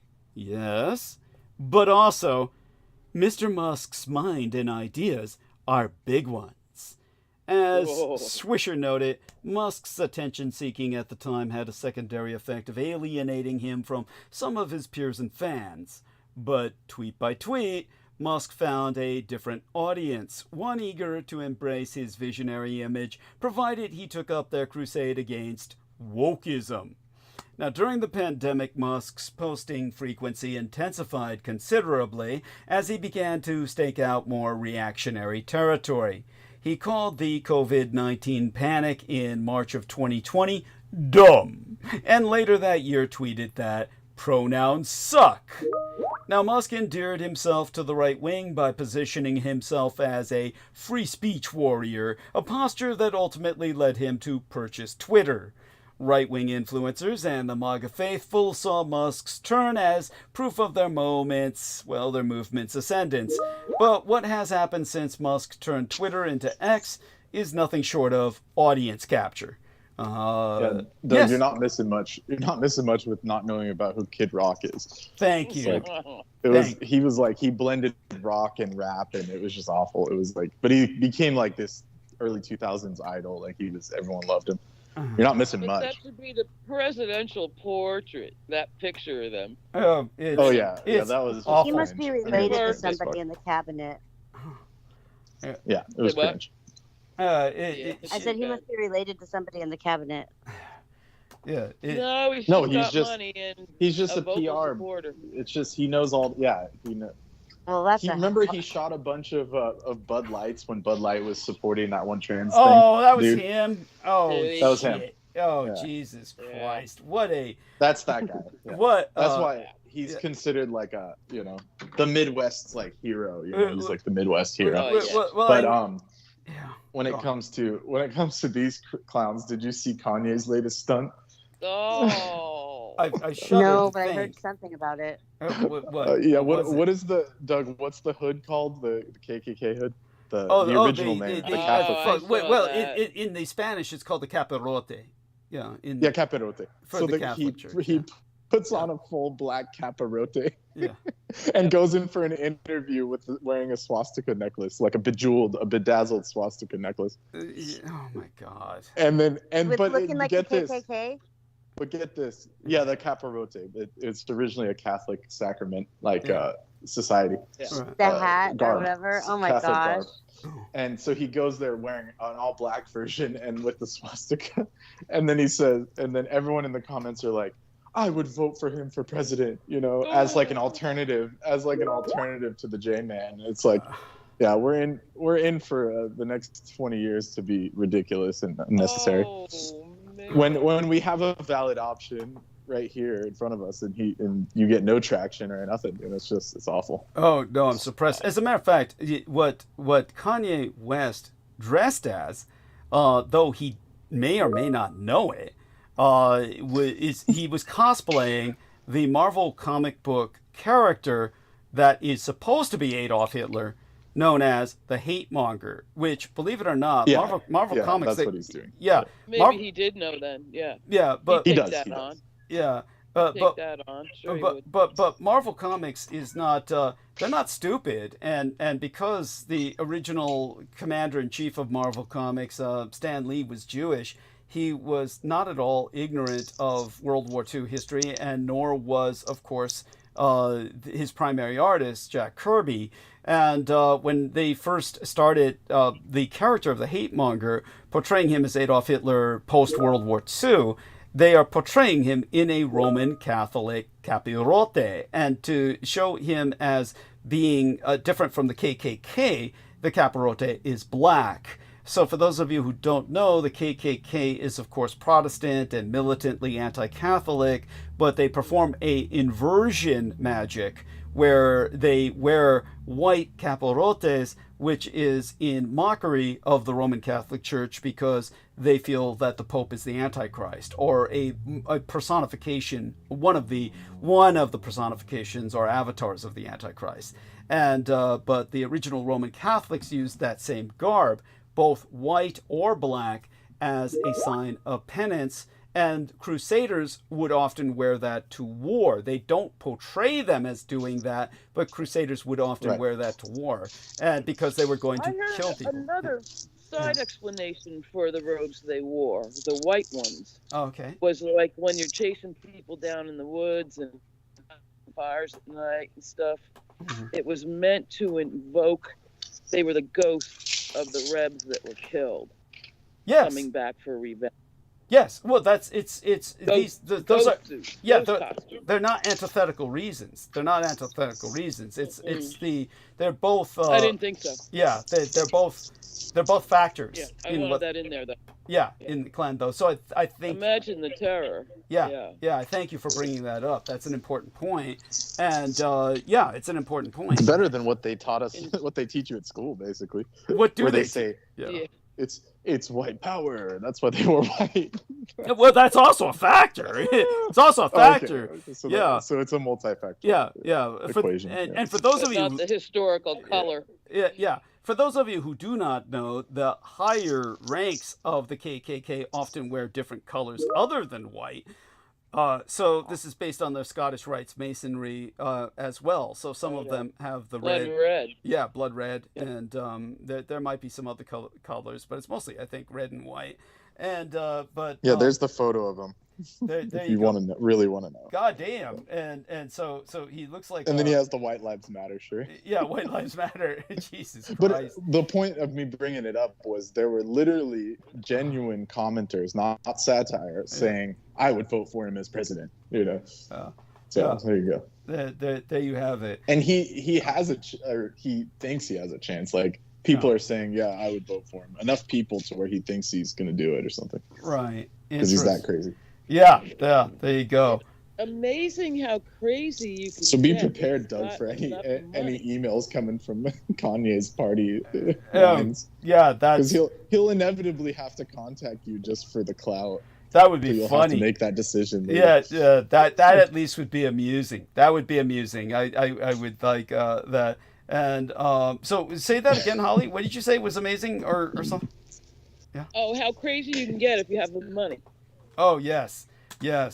Yeah, that's expensive crazy. Yes. Well, he was like mind programmed from the start. I mean, he was programmed from the start.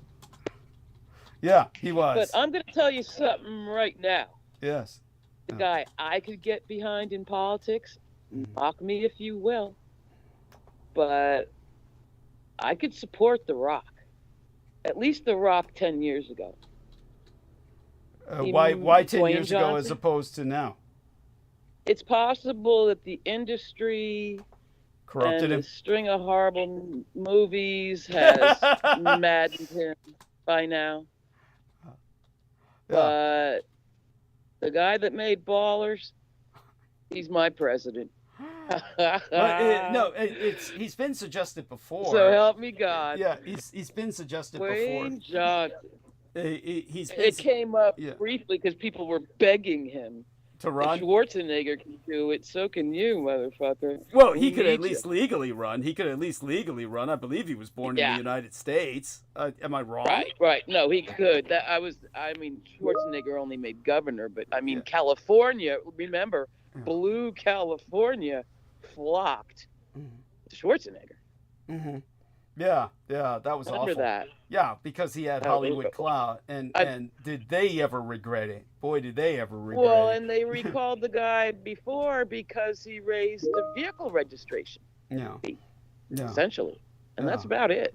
Yeah. And there was this big revolt in Democratic leftist California. Well, to be And fair, George Gray Davis Schwarzenegger. was pretty shisty. I mean, is that not the case? He was. Great Davis. But, Great Davis. I mean, Great- Schwarzenegger? Come on. Yeah, Gray Davis was someone who I thought was just horrible until Schwarzenegger became governor. At that point, Thank you. I would have Thank you very begged. much. I would have begged Right? for Gray Davis to return. I say That's- that about Jerry Brown, too. Yeah, Hell yeah, and Jerry Brown, of course, he was the best of all of them in that sense. Yeah, it's just Absolutely. yeah, Gray yeah, Davis was supposed to be California's conservative. You know, yeah, they're not going to be pussies. yeah. It's just And they kicked his ass out. What was Oh. wrong with But back to Schwarzenegger? The Rock. yeah. Yeah. What's Dwayne. He's my boy. that? What did Brendan say? Sound like I said, what's wrong with Schwarzenegger? Oh God, very funny. Yeah, don't even. Don't. You're joking, Other than right? when he killed all those dogs in the shelter, that was the funniest one. Yeah. When he destroyed family members getting paid to provide home care. Yes, that's right. Saving the state millions. That's right. It was fascinating because he said publicly the fate of the California economy relies on robust Indian casinos. Yeah. You can look this up. Well, he started destroying. Fast-tracked. He started destroying Indian casinos, right? Didn't he try? Oh no, he said that's the state of it because of how he wanted to tax them.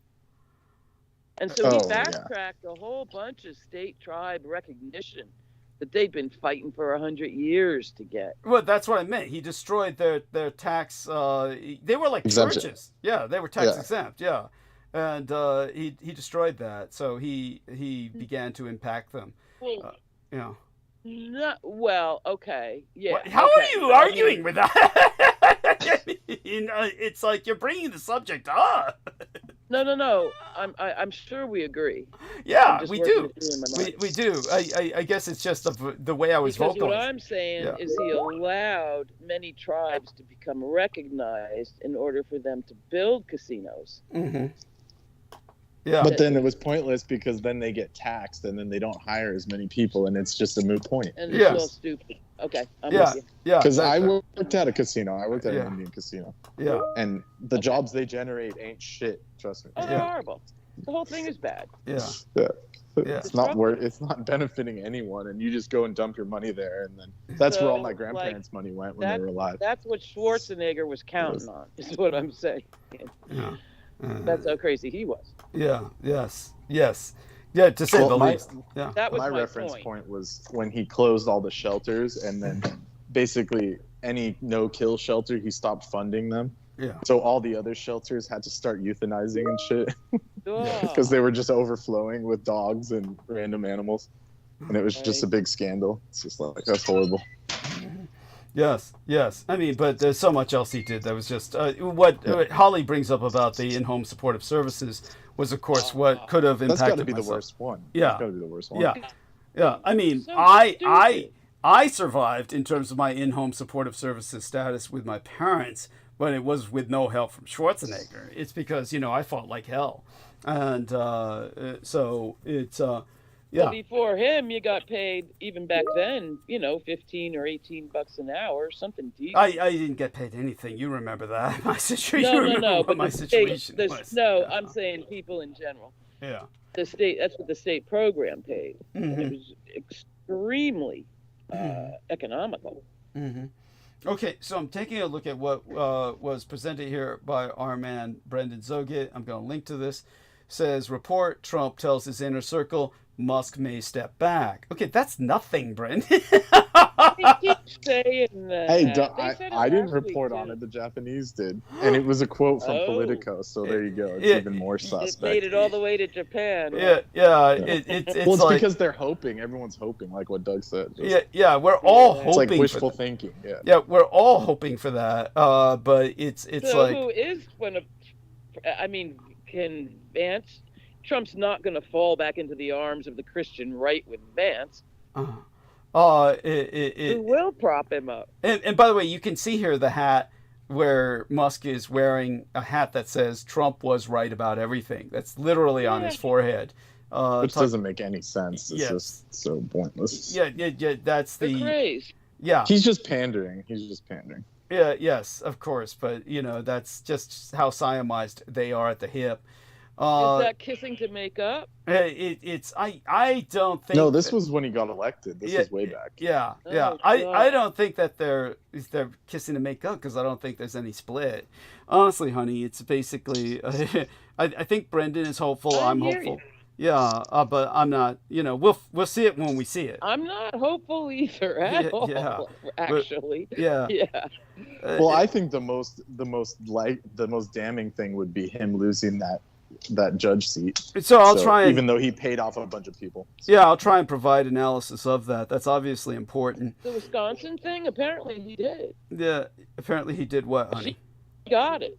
Yeah, she got it. Yeah, she won. Our girl won. She got it. Yeah. Yeah. At any rate, right-wing influencers and the MAGA cultists, they honestly saw Musk as their man, and basically, when he purchased Twitter and turned it into X, this became, as I said, mass audience capture. Musk has fully become the person his right-wing fanboys want him to be, pushing far beyond a mere dalliance with conspiracy theories and great replacement rhetoric. It's hardly controversial to suggest, based on Musk's posts and blatant political activism, that the centibillionaire, that means a billionaire times 100, has been further radicalized by his own platform, which he has then turned into a political weapon to help elect Donald Trump. Musk's X and MAGA bets mostly paid off, and at least in the near term. Before Musk bought Twitter, I highlighted a comment on my own show from Lily Francis, then the directress of quant research at Moody's Analytics, who noted, I do not fundamentally, or she said, I do not think fundamentally, that a significant fraction of Tesla's value is due to the fact, or rather trying to read this post now that I'm calling it up again so I can quote it more accurately. She said, I do think fundamentally that a significant fraction of Tesla's value is due to the fact that Elon can command this attention continuously. So that became a sales platform. Francis doesn't go as far as to say that Tesla behaves like a meme stock, which can surge in price after going viral as a result of coordinated efforts online, but that Musk himself has this quality.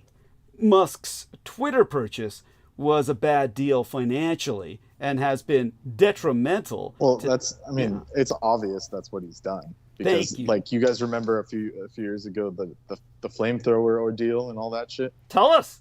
Yeah, tell us. You don't remember? You guys don't remember that? How? Well, you say it better. So yeah. Tesla produced a bunch of flamethrowers and put it on the website. That's right. And he went on Twitter or whatever he had at the time. I think it was Twitter because he was just a user, just a normal user.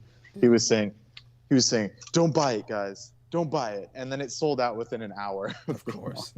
Of course. So it's like he knows how to do it. It's just But that's just called cheesy. social engineering. It's social engineering. Yeah, that's just the tackiest old sales trick in the world. That doesn't even bear the dignity of the title social engineering. That's that's just cheesy used car Well, sales. this is like the nerd version of social engineering. You know what I'm saying? Thank you. Yes. Like the computer bro version. Thank you. Where it's like the red pill people, they think like, this is how you make $1 million, and it's just a bunch of scams, like back to back. This is just like a cult for a cult for the lowest. It is a flamethrower, a neighborhood flamethrower, right? Yeah, there you go. Of course, yes. I mean, maybe it was just incredibly reckless and dangerous. Of course. Yeah. Yes. Thank you. Thank you.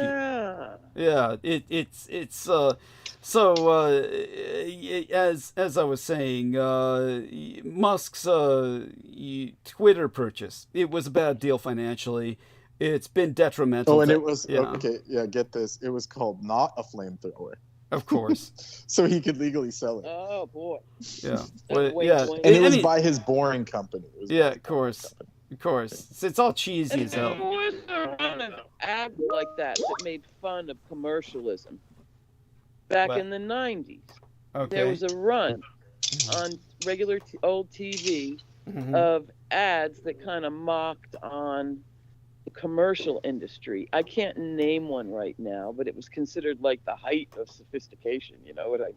And it has a quote from him in 2018. Do you want me to? Yeah, sure. The rumor that I'm secretly creating a zombie apocalypse to generate demand for flamethrowers is completely false. Elon Musk. Right. Hashtag at Elon Musk, January 28th, 2018. And then underneath it says, zombie apocalypse may not have arrived, but why not prepare for the future? Know what we should build next?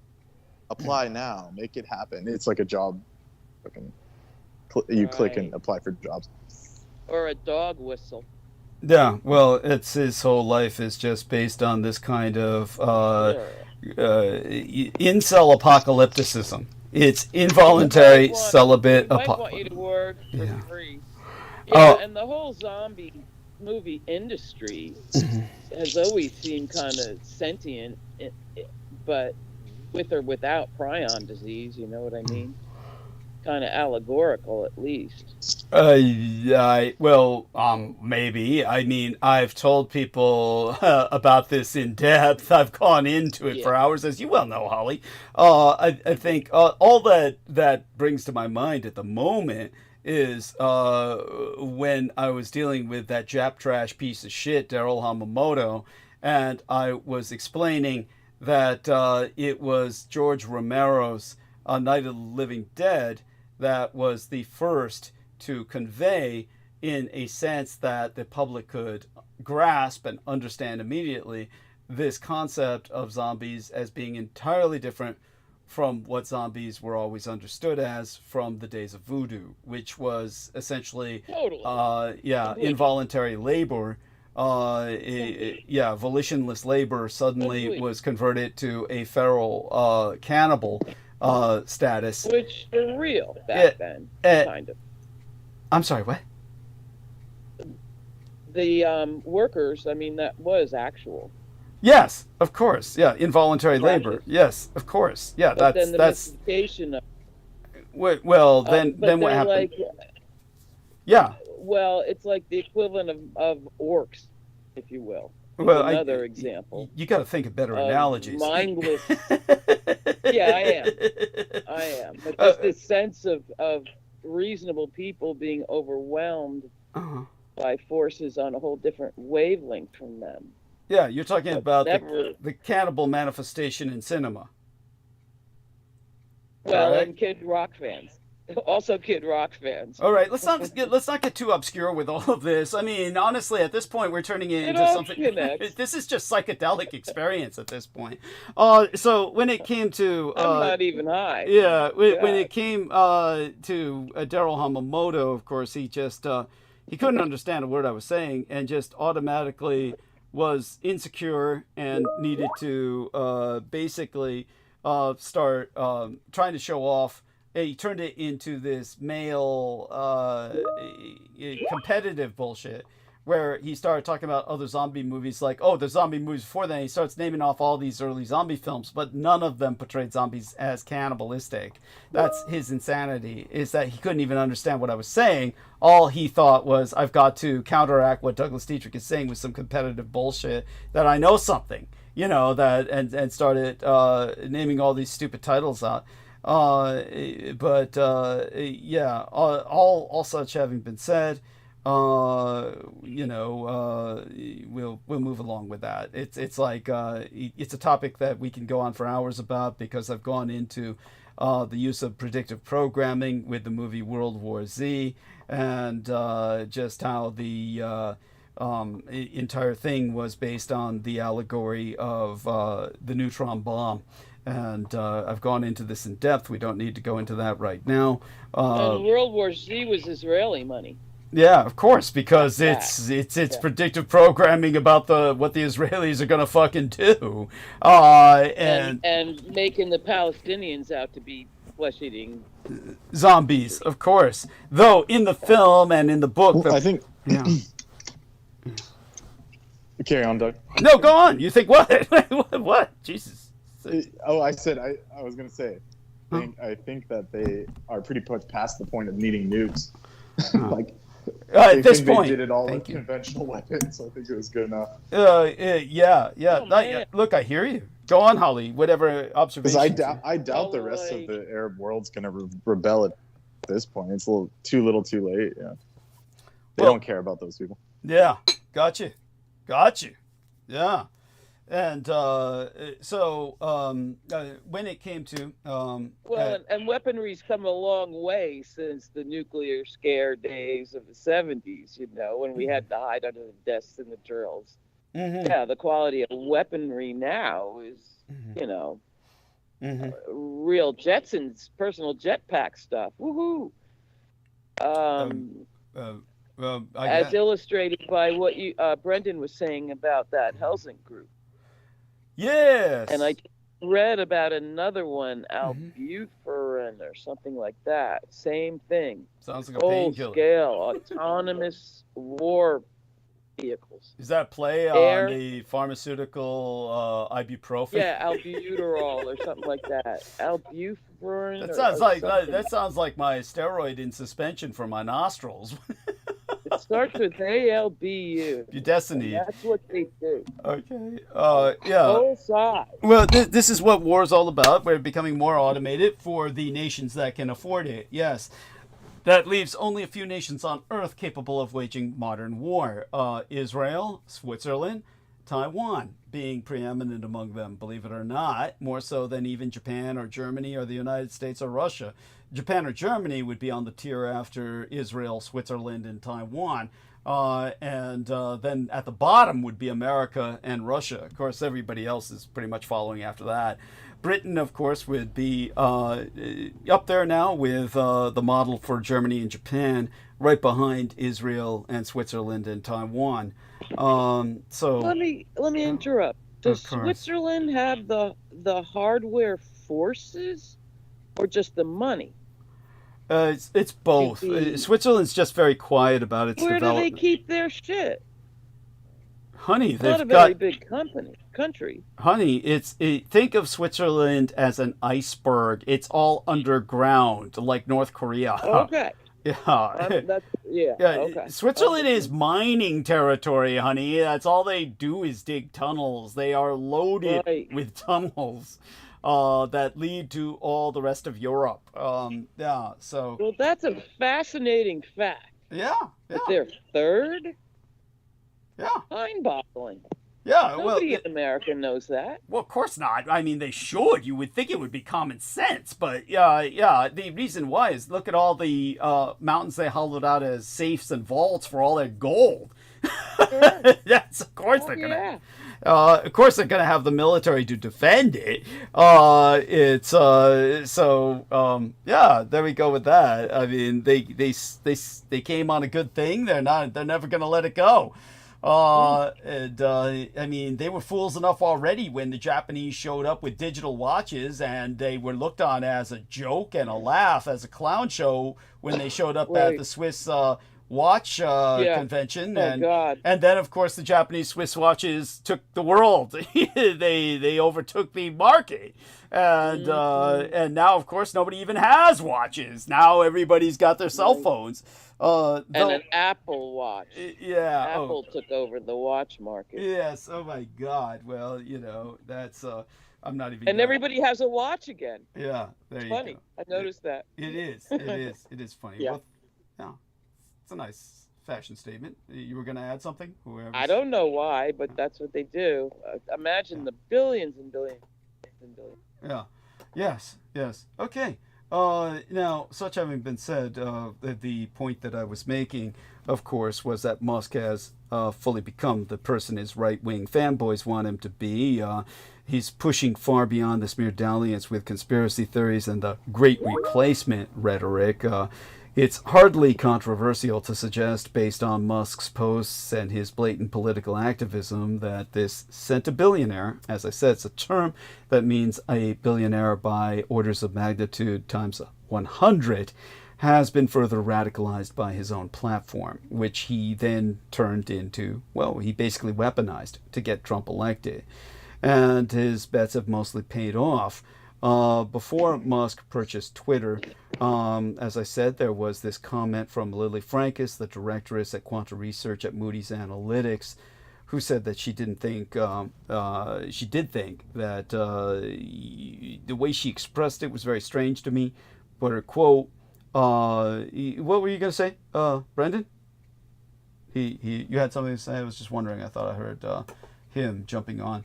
Okay, he gave us a nice sigil and a shield to ward away the demons here, so that's appreciated. And with that, when she had this quote that I try to, shall we say, interpret, because I don't think most people would understand what the fuck she was talking about. When she says, I do think fundamentally that a significant fraction of Tesla's value is due to the fact that Elon Musk can command this attention continuously. She's basically saying that Tesla behaves as a meme stock. And but she doesn't really confess to that. Instead, she attributes it to Musk himself as having that quality. And as I said, well, in a sense, that is the case. Musk's Twitter purchase was a really bad deal financially. It's been detrimental to X's bottom line. But his ownership of the platform has helped to boost his cultural and political relevance by keeping him in the center of the news cycle at all times, nonstop, incessantly. Similarly, Musk is going all in on Donald Trump, becoming a mega donor to Republicans, and ultimately getting the dodgy gig, all resulted in Tesla stock soaring up until a point. You can argue that there's a flywheel effect to all of this. Musk's polarizing, upsetting, attention-seeking misbehavior has made him unavoidable and increased his political influence, which in turn has increased his net worth overall. That has only improved Musk's standing with Trump, who both respects great wealth and appears flattered by the notion that the second richest man in the world after Putin wants to spend his time shadowing him around Washington and Mar-a-Lago. So Musk is used to being leveraged, trading on his reputation or his illiquid assets to keep the flywheel spinning. To his credit, he tends to make it work. He's flouted the law when that has been advantageous to his business interests and taken advantage of a culture of elite impunity. He's long been unafraid to get sued or reprimanded by any government agency, but two important things are different in his current situation. The first is the stakes of his reputational bet. Rather than alienating himself from progressives or the mainstream mass media machine, Musk is threatening to meddle with essential government services, such as Social Security, that millions of Americans rely on for their very lives. Indeed, Musk has floated the idea of cutting Social Security benefits in his Fox Business interview from the Ides of March, the middle of last month.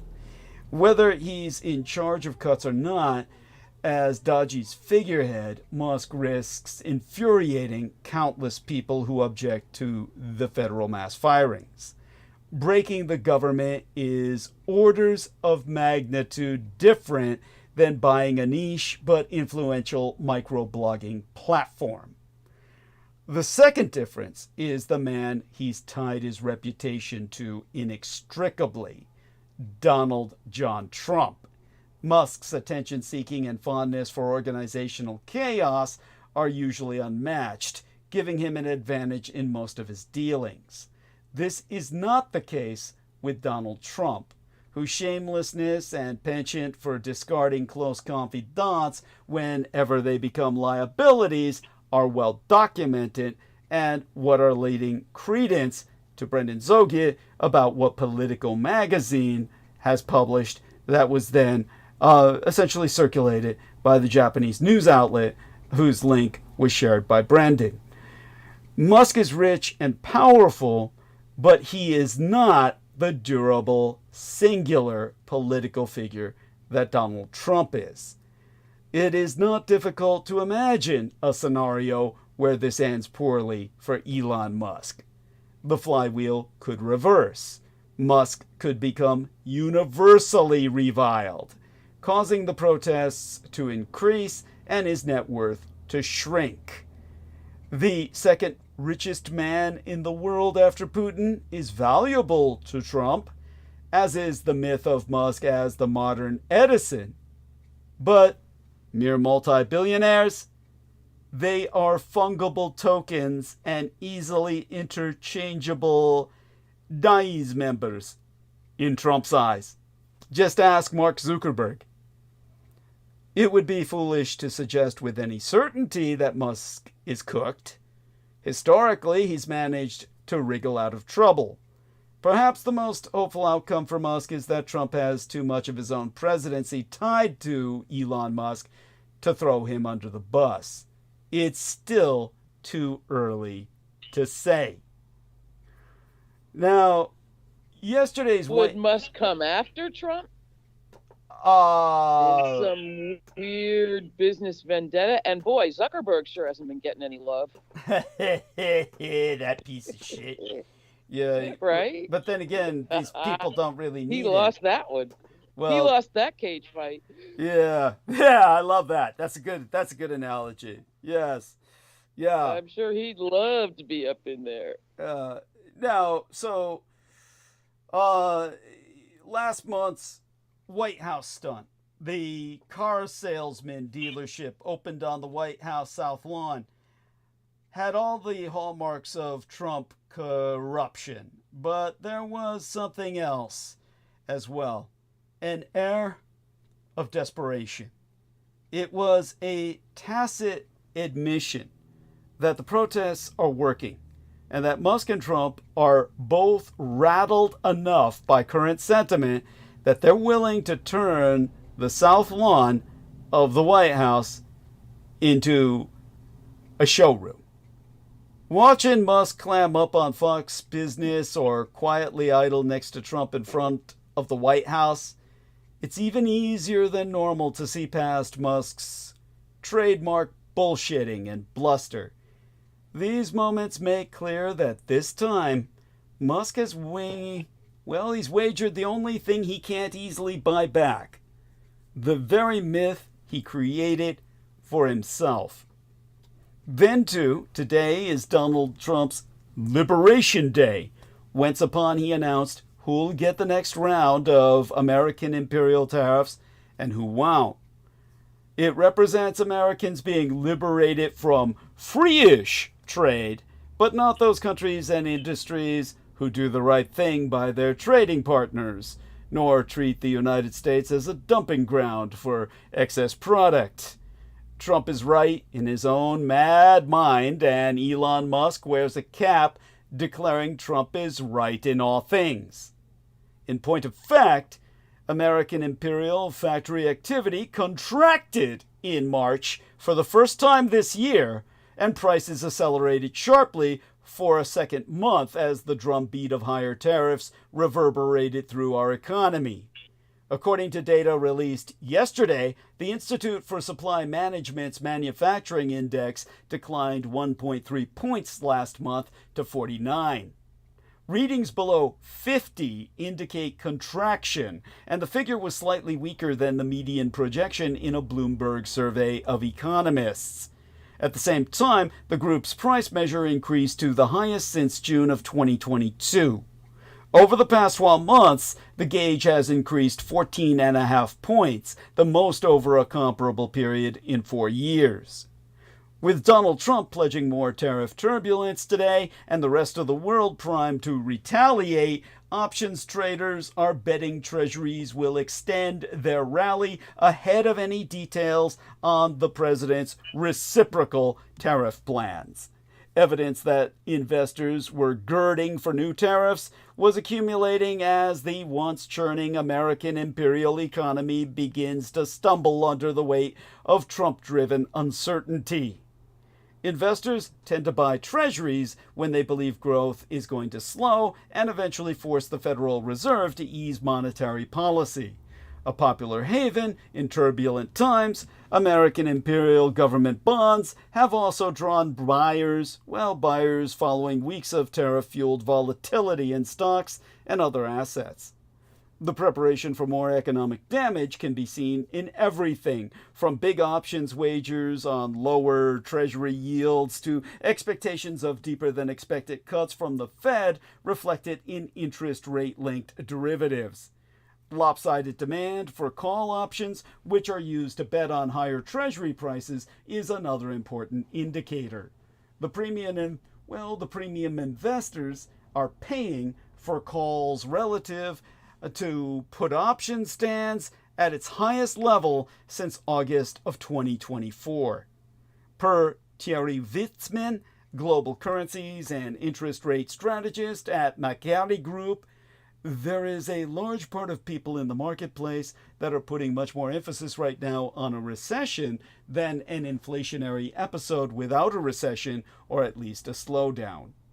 Over the weekend, President Donald Trump suggested that consumers could dodge his sweeping 25% tariffs on foreign vehicles and auto parts by buying cars made entirely in these United States. The only problem? There aren't any. In his Saturday interview, Trump told NBC News, "If you make your car in the United States, you're going to make a lot of money. If you don't, you're going to have to probably come to the United States. Because if you make your car in the United States, there is no tariff." Hopefully reconnect. Reconnection is successful. All right, so we've been disconnected and our reconnection has supposedly been successful. I'll need feedback from my listeners to let me know that you can hear us. So if you can hear us, let us know. And please, everyone, keep an eye on the chat and let me know what they say. So when it comes to what I just said, in his Saturday interview, Trump told NBC News, "If you make your car in the United States, you're going to make a lot of money. If you don't, you're going to have to probably come to the United States, because if you make your car in the United States, there is no tariff."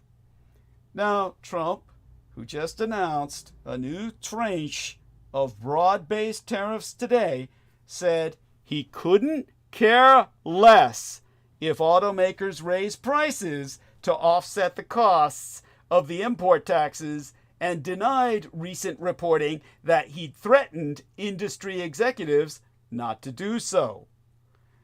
Which would make it even worse if he did not threaten industry executives not to do so, because he's tacitly inviting them to fuck you up the ass. Now, even American Imperial assembled automobiles by major American brands rely heavily on complex global supply chains for the roughly 30,000 parts that make up the average car.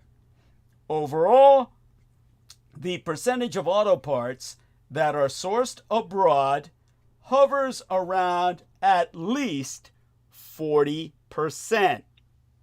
To quotist Dan Ives, the global head of technology research at Wedbush Securities, a financial services firm, U.S.-made cars with all U.S. parts is a fictional fairy tale.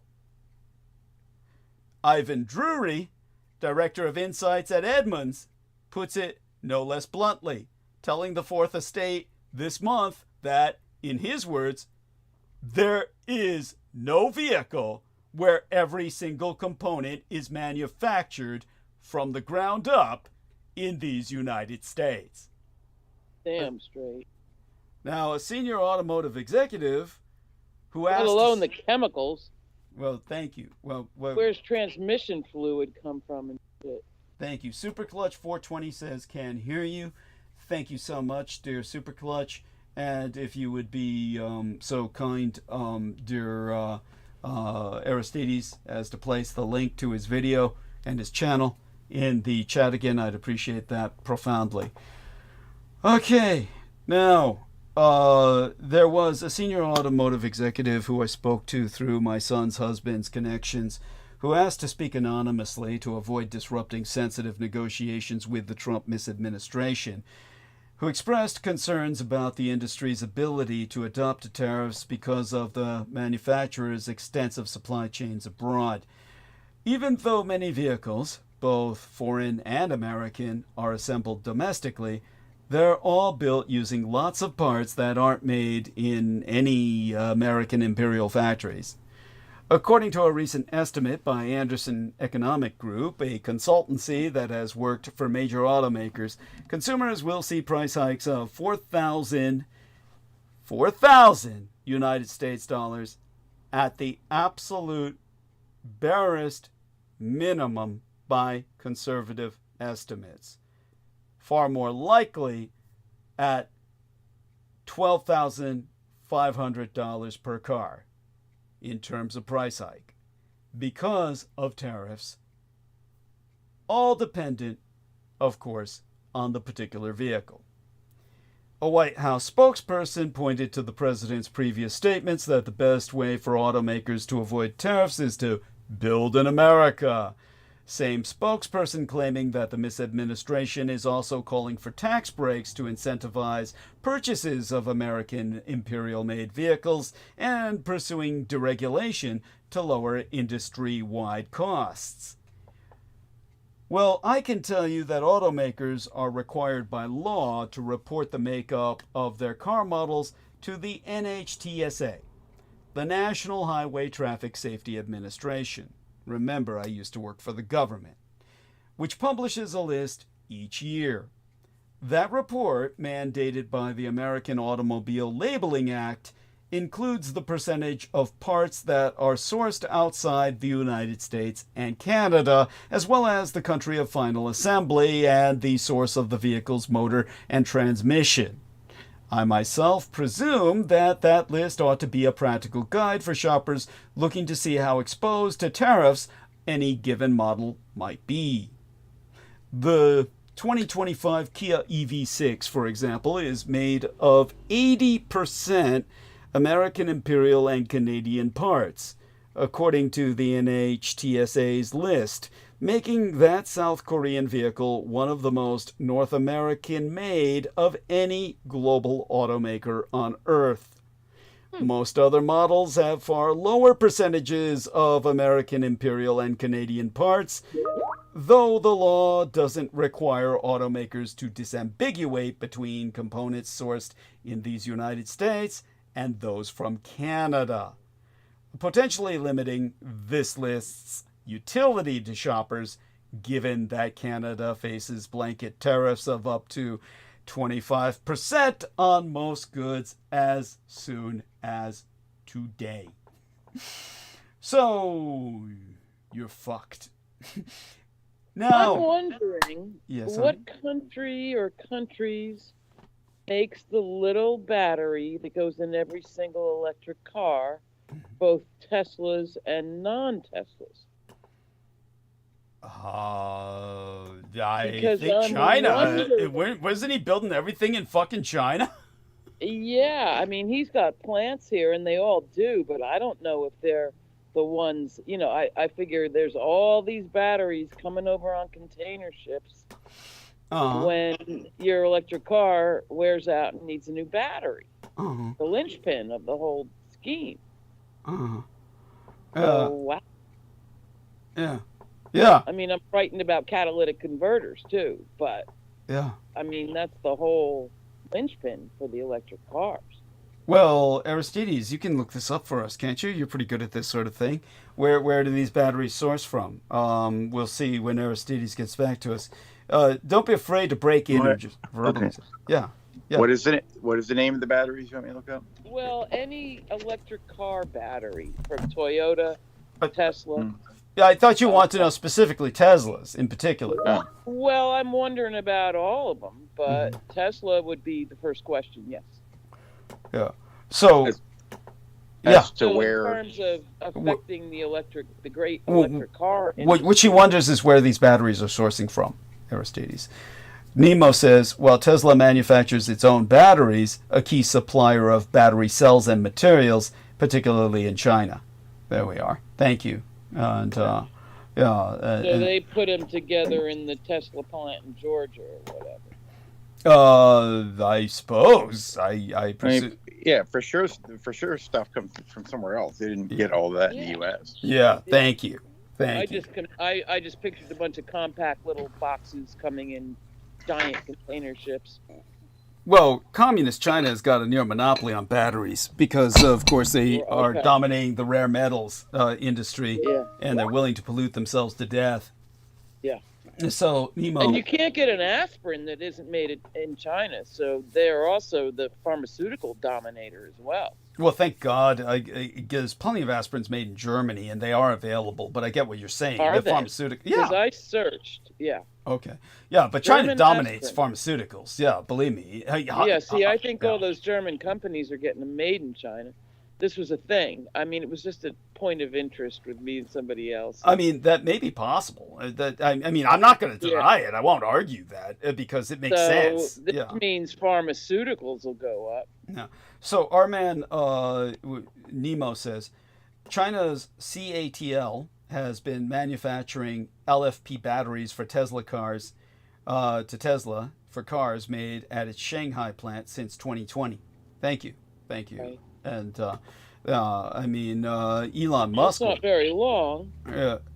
Long enough. I mean, you know, none of these big companies have been around very long. So yeah, that's like half its company's lifespan, right? Some shit like that. Now, now maybe they were making them for Toyota before that. Maybe they. Let's look at it this way. I don't think anybody was making electric cars back then. It's like, you know, that's only started recently. All this bullshit. Yeah, I mean you know what I mean. It's I mean, all this started around that time. Yeah, but that's like, you know, it started before then, of course. But you know what I mean. I mean, they only started the race to like do this competitively recently. Yes. As I've said, when it comes to the fact that this list that I'm referencing doesn't force anyone to disambiguate between components sourced from the United States or Canada, it's not useful in that regard. But according to this same NHTSA list that I'm sourcing, even Tesla, to respond to what Holly has broached as a topic, even Tesla, which is run by the multi-billionaire Trump advisor Elon Musk and assembles its vehicles in these United States, sources 20% to 25% of its parts from Mexico. Over 175 models. Fascinating. Yes, and over 175 models from foreign automakers like Toyota, Volvo, and Bavarian Motorwerks are BMW, many of which also build some vehicles in these United States, are made entirely abroad. So they will become prohibitively expensive. Though, as Brendan has pointed out, people will be willing to pay the tariff on communist Chinese cars because they're going to be made so cheap, they'll still be cheaper than the bullshit they're going to be offering via Tesla, and work infinitely better than chicken shit Tesla and its jalopies. And he better not be fucking with that new president of Tesla, new president of Mexico, because she's pretty badass. I hope so. Well, he might slap his weenie. I hope so. I can only pray. Now, I do. So I do want people to understand that automotive supply chains are robust, but they can also be fragile when there are shocks to the system.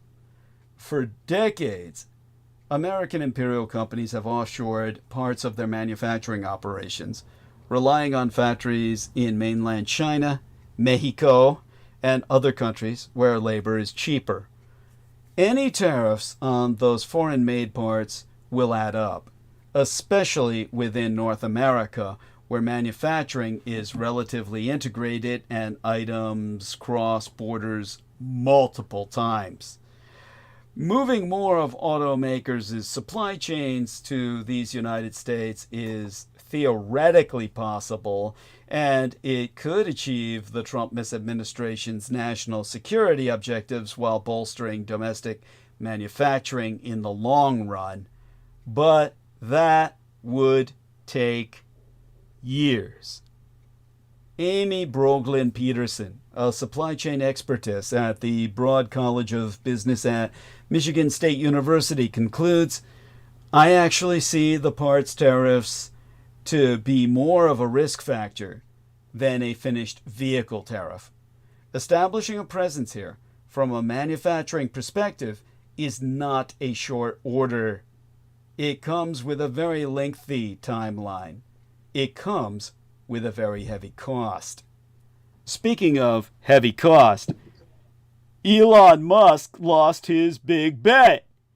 Things aren't going to plan for Elon, what with his loss of $148 billion United States dollars in less than 12 months.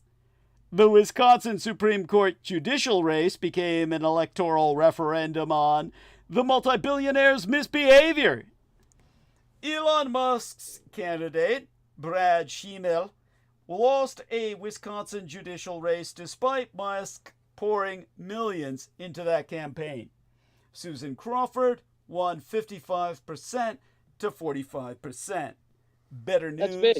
Yes. Better news for the Russo collaborationist Red Republican insurgency in Edomite, Florida, where they can heave a sigh of relief after holding on to 12 House seats, albeit with smaller margins than in November, which in itself is good news for the Democrats. But the white man's great red hope, Elon Musk, looks desperate. Susan Crawford's state Supreme Court win means liberals will control the Wisconsin court until at least 2028, with implications for abortion rights, congressional redistricting, labor rights, and the environment. But Musk is still paying for political influence. Wisconsin's contentious state Supreme Court election put Elon Musk's theory of influence to the test, proving, in the end, that money doesn't always work. Musk made himself a center focus of the Wisconsin Supreme Court election, even going so far as to hand out $12 million checks to petition signers just days before Badger State voters went to the polls. During a Fox News interview just yesterday, Musk predicted that if Crawford won the election, it would be a precursor to Democrats taking back the U.S. House of Representatives and having non-stop impeachment hearings and subpoenas. Nevertheless, Dane County Circuit Judge-S Susan Crawford secured a decisive victory in the Wisconsin Supreme Court race yesterday, defeating Republican opponent Brad Schimmel with 55% of the vote and cementing a 4-3 liberal majority on that state's highest court. Crawford ran to succeed longtime liberal Justice Ann Walsh Bradley, fending off a challenge from Schimmel, a former attorney general who became a Russo collaborationist Red Republican insurgent darling after Elon Musk poured an unprecedented $25 million into the race in an attempt to flip the court. The result marks a major setback for the right-wing multi-billionaire class that has grown increasingly comfortable trying to buy control of American democracy.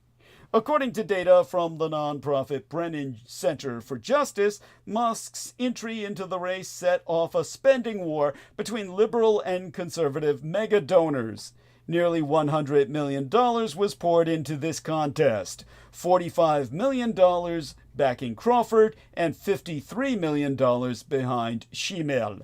While Democratic donors like Illinois Governor J.B. Pritzker and George Soros, along with PACs or political action committees like A Better Wisconsin Together, backed Crawford, conservative fundraising vastly outpaced them altogether.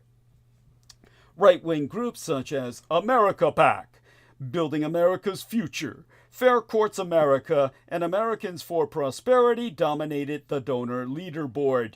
Of the 10 largest contributions in the race, only 2 supported Crawford, including one from her own campaign. Musk's efforts to buy the election drew sharp criticism, with outlets like Mother Jones magazine directly accusing him of attempting to purchase the race outright. Through groups like America PAC, Musk spent more on this judicial contest than any individual donor in American imperial history. In a stunt that raised legal and ethical eyebrows, he cut $1 million checks to 12 voters who pledged to support Schimmel, employing tactics he's long accused Democrats of using. Though Musk defended the payments by citing petition signatures, one of the recipients, Ekaterina Diesler, the daughter of a Republican donor and CEO, appeared in a now deleted America PAC video openly discussing being paid to vote. Diesler said, "I did exactly what Elon Musk told everyone to do. Sign the petition, refer friends and family, vote, and now I have $1 million." And it wasn't Musk's only ploy targeting voters. Yes. It's so cheesy. It's like Publishers Clearinghouse. Do you remember that shit? How could I forget? Yeah, so it's like 2 checks, not 12. Yeah. It was two, honey. Go on, Brendan. Okay. Yes. No, this is so yeah, horrible. it's like Publishers Clearinghouse. Yeah. You know, it's like Yeah. you know, you sign up on the mailing list, and then you get, you know, acceptance of vote, and then this guy shows up at your house with a giant paper check. What Blank Mhm. check.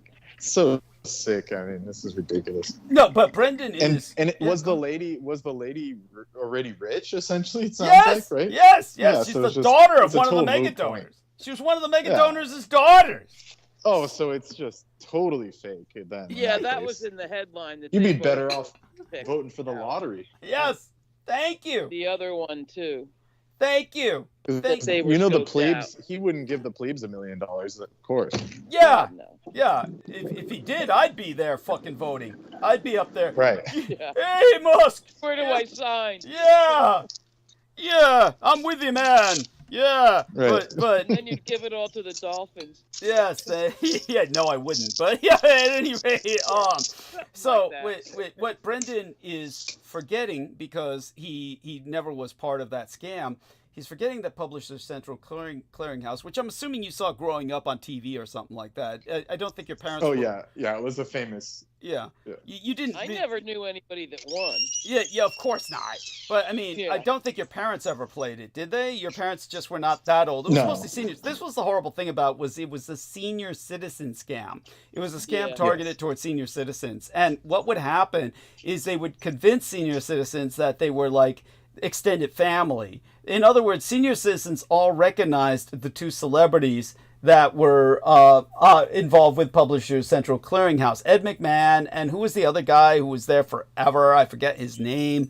You know, so if we look up... Oh, I forget. Some other dinosaur. yeah, some other Yeah. dinosaur who never seemed to age because he had so much plastic... Not Jerry Lewis. He No, had his no. own scam. Yeah, Publishers Clearinghouse, celebrities. So let me see if we can look up the... But for sure, McMahon. Yeah, well, he was easy to remember because he actually talked. Ed McMahon and come on now, who's the other dude? I mean, they're saying Ed McMahon, and then they're not naming the other guy, but he was around Yeah, forever. Murray Osmond, Steve Harvey. They got all kinds of people back in the day. No, it was the one in particular though who was just there forever, and he was like, I'd have to look the son of a bitch up, and I'm not going to bother to do it. But yeah, but what would happen is these were old people who, old people recognized, and the old people Yeah. just felt that they were friends, and so Publishers Central Clearinghouse would give elderly people the delusion that someone cared about them. And that was the most horrible thing about it, because they would continually send them letters saying, "We haven't forgotten you." These were form letters, of course. Yeah. But these people, to them, Was this that was... where you could get like 5 magazines or hardcover Yes, of books course. for Yes, $1? that was. It all had Yeah. to do with magazine Yeah. subscription. Yes.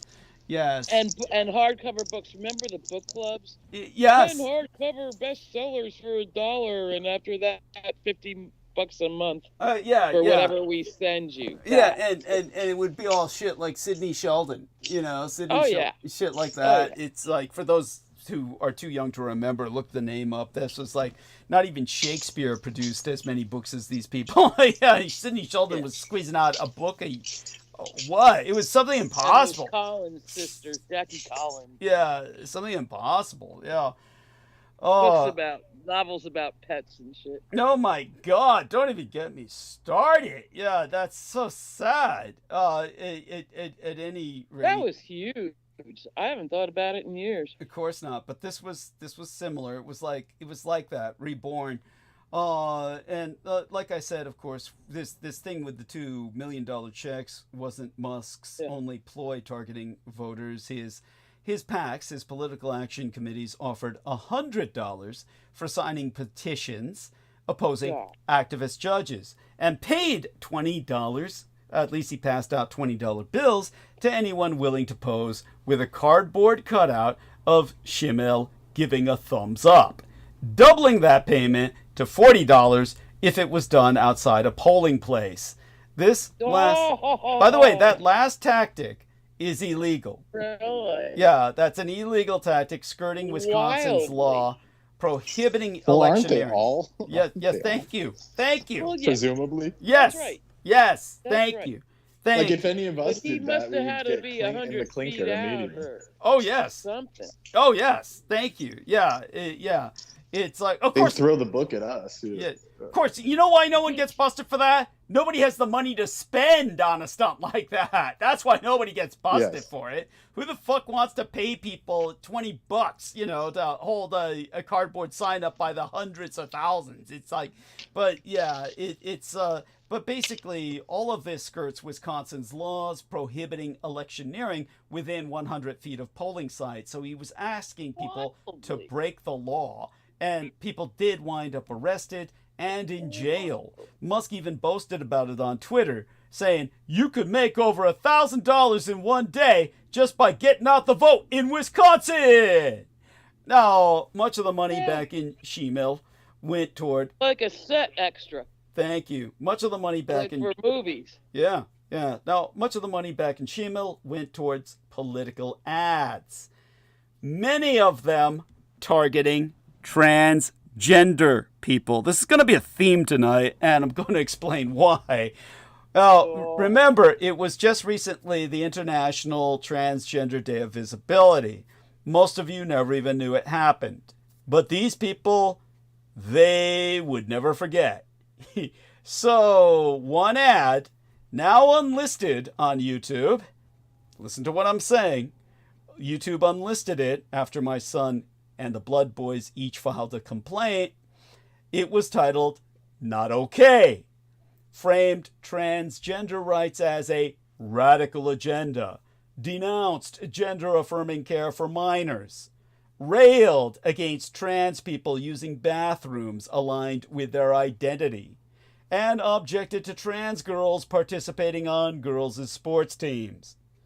While the Wisconsin Supreme Court unanimously declined to hear a case brought by the state's attorney general challenging Musk's actions, Crawford was endorsed by all four liberal justices on the court, including her soon-to-be predecessor, Justice Ann Walsh Bradley. In an interview outlet, I think it was an interview with the Independent outlet, the 19th. That's the name of their magazine, the e-zine, or electronic magazine. Crawford condemned Musk's efforts as a blatant attempt to buy the election, saying, in her words, "It's really disappointing to see that, and it is really making people mad." And so I think what we're seeing a lot of at these appearances is a reaction to people not wanting to have some outsider multi-billionaire like that come in and try to buy a seat on the Supreme Court. Now, Schimmel, for his part, never disavowed any of these donations. He bragged about them all. According to the Associated Press, he denied having any control over spending from any outside group, whether it's Elon Musk or anyone else, but he never denied that it was ongoing, and instead reiterated his commitment to reject activist judges and follow the law, which was broken by all his campaigners. Though judges are expected to remain nonpartisan, Schimmel has been described by the New York Times as a longtime Trump loyalist. For those of you who think this is smearing or somehow just trying to pigeonhole this poor fellow, he dressed as Trump for Halloween. He ran campaign ads promoting Trump's endorsement and has appeared on political live streams with both Trump and Musk, always wearing a Make America Great Again hat. And his views on 2SLGBTQ+ issues mirrors theirs.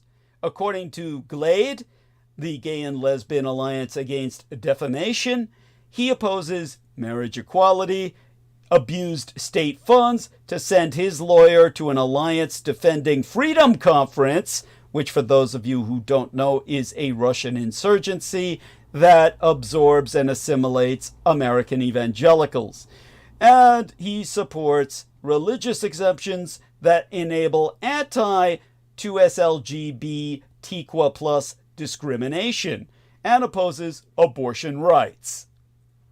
Now, Crawford, by contrast, supports reproductive freedom and the right to abortion, stating that the U.S. Supreme Court's decision to overturn Roe v. Wade was wrongly decided.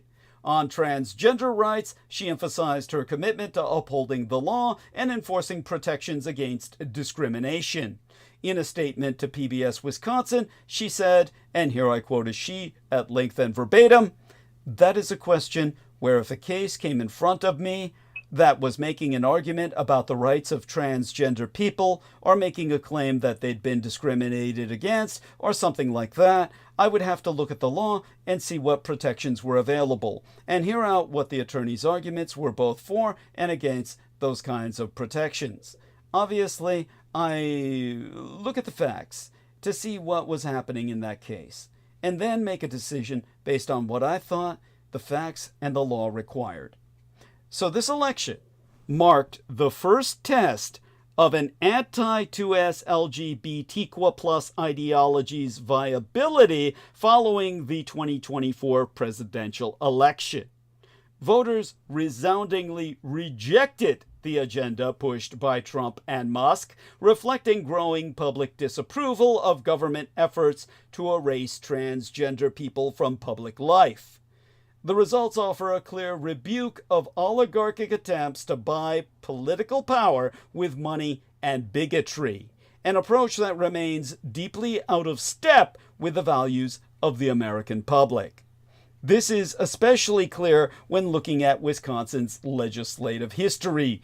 Activists have shown up in force to oppose anti-trans bills, submitting more than 10,000 pages of written opposition.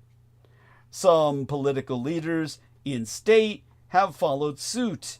Governor Tony Evers, a Democrat, for instance, has consistently vetoed every anti-trans bill that reaches his desk.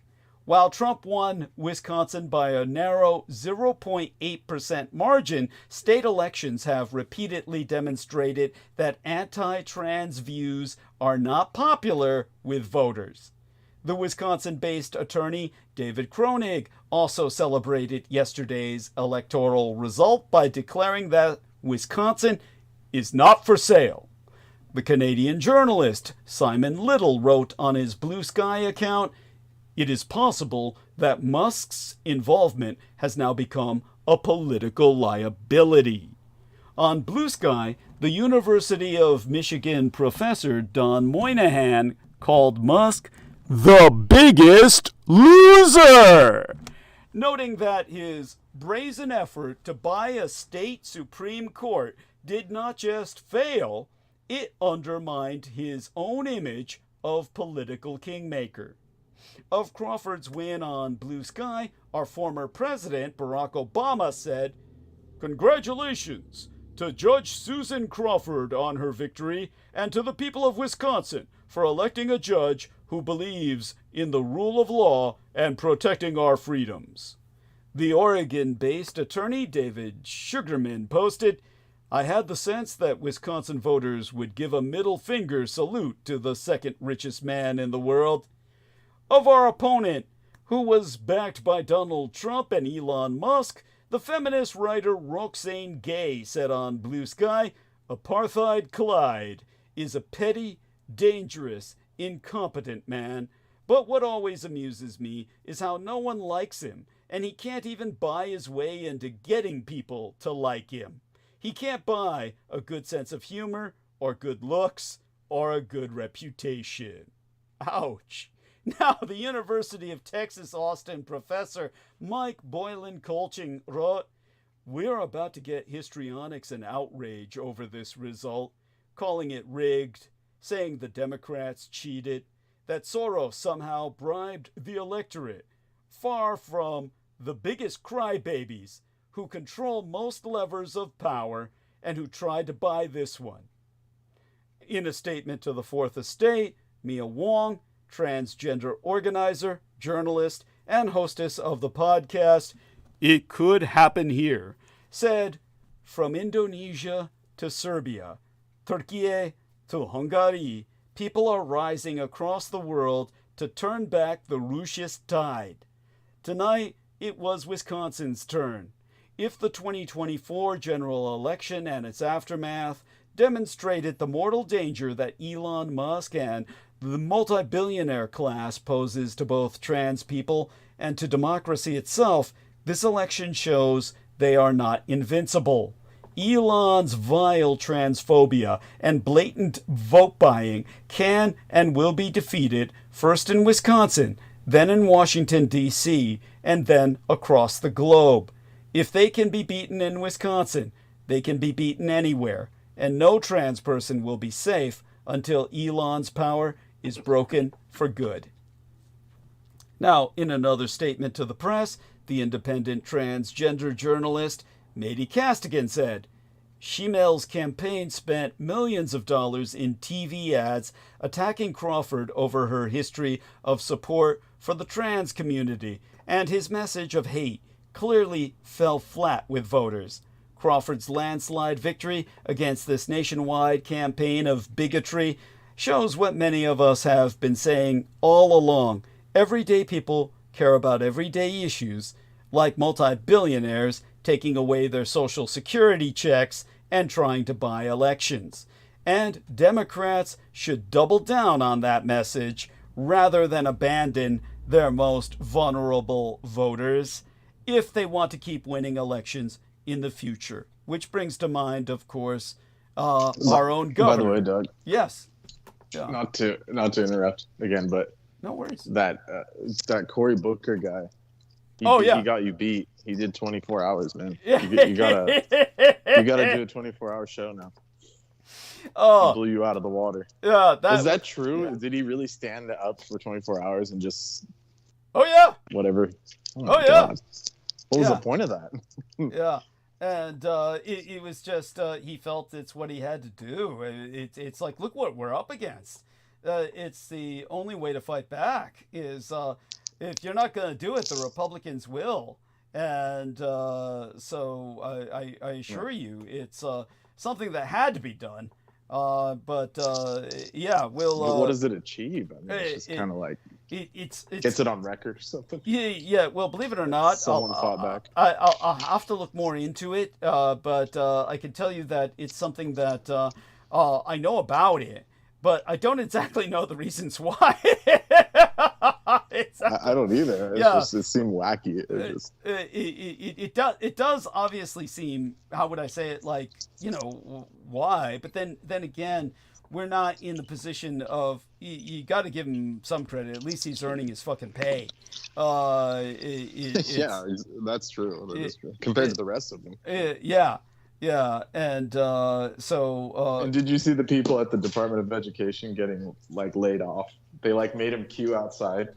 Oh God! Tell us about this. Yes, this is important. Oh, it was horrible. It was just awful. Yeah. They pulled what those the software companies do, and said, "Okay, everyone come to work today," and then they line them up outside. Yeah. And then you don't know if you got fired until you go through the door, and they take you around the corner so all your other friends can't see you.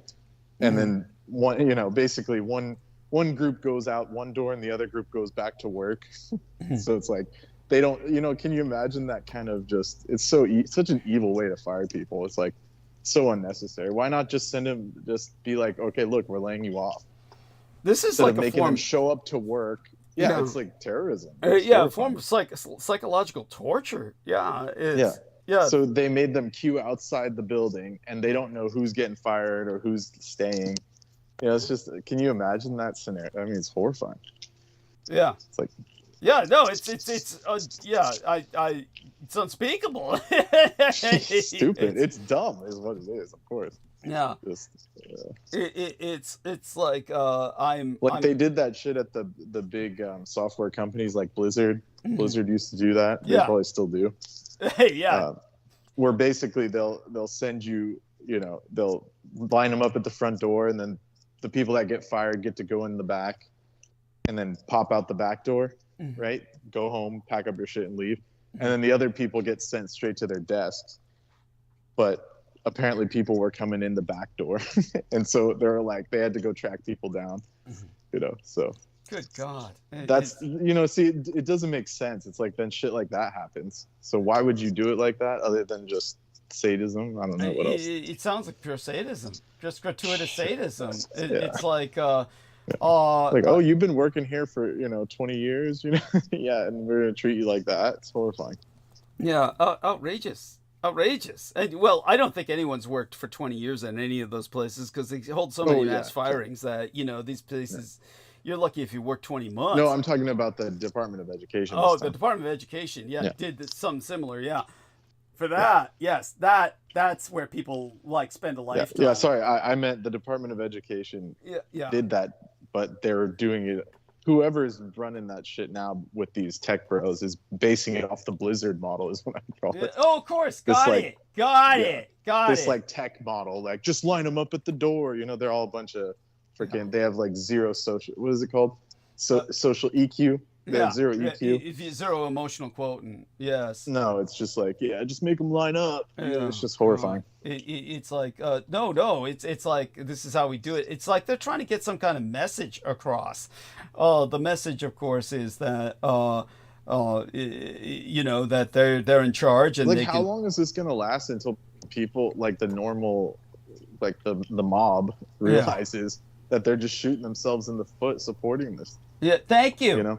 Thank you. It's what you're saying. What you were saying about the other day is it's like the parasite. These people are all parasites, and they're shooting them. Killing the host. Yes.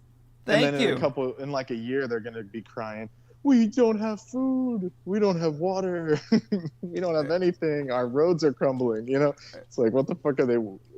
It's do they not see that or something? It's weird. They're too stupid to see that. It's they're insane. They're all part of even a if call. you have a homestead in the mountains, you can't levitate there. You have to drive there. There has to be a functioning society for your, all the shit you can't grow on your property. It just like you said, it's crazed. To be a libertarian, you have to be able to do every single thing. Like Little House on the Prairie. Yeah, well, it's always been a fantasy. There's no such thing. You can't be an island. They want to be an island up to themselves. It's not possible, and it's just. It's that libertarian bullshit fantasy. Yes, go on, continue. Yeah, but this world is designed. Even if you have all the money in the world, you still have to hire people. You still have to talk to people. It's impossible. I mean, even on a cosmic level, you can't deal with other. Well, you can't not deal with other beings. It's just not possible. And my phone dumped right then, but I wanted to say two things. Number one, Cory Booker's my boy because he's Newark. You want to be careful how you use that term. You want to be careful how you use that term. He's black, isn't he? He's my home guy. Man, yes. So I have he's my home man. Huge respect for him and what he did.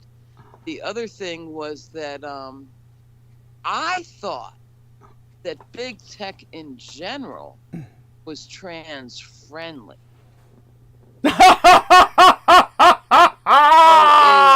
Elon, because you don't want to piss that constituency off. Well, why would you say that? Not that I'm arguing. Look at J.K. Rowling. Well, the problem is a lot of the programmers are very liberal and stuff, so it's going to crumble once the hackers start activating, which they already have. Mm-hmm. It's just a matter of time before they start going full blown, anonymous or whatever bullshit they cook up. Uh-huh. But for him to pick a fight on that issue seems. Well, this is that's their core issue, honey. That's the core fucking fancy. issue. Yeah, which Yes. is so Why ridiculous. would I mean, it's Elon just give a shit? Except for maybe because of his son-daughter. Yeah. No, he don't It's a care about grudge them. thing for him personally. Oh, well. But he I- claims that. He says that. Oh, it hurt me and all this. He doesn't care about his kids. Oh. We know Right. that for sure. So why is he throwing down propaganda against trans? So Well- you have to go like psychological, like literally back to basics when it comes to like psychology. It's like they don't want to deal. So whatever wins. No, they just don't want to deal with their own like issues internally, so they have to find enemies outside. It's that simple. So they just pick But, on I mean, I this thought group or certain groups. trans was okay in the tech world. What's that, honey? That's what I What thought. was okay in the tech world? I thought trans was okay in the tech world. Right, you're breaking up, but In I think Elon's we world. understand what you're saying. I think what you're saying is trans was okay in the tech world, in Elon's world. This was your impression, correct? Yeah. Okay. Is there a potential for a schism there?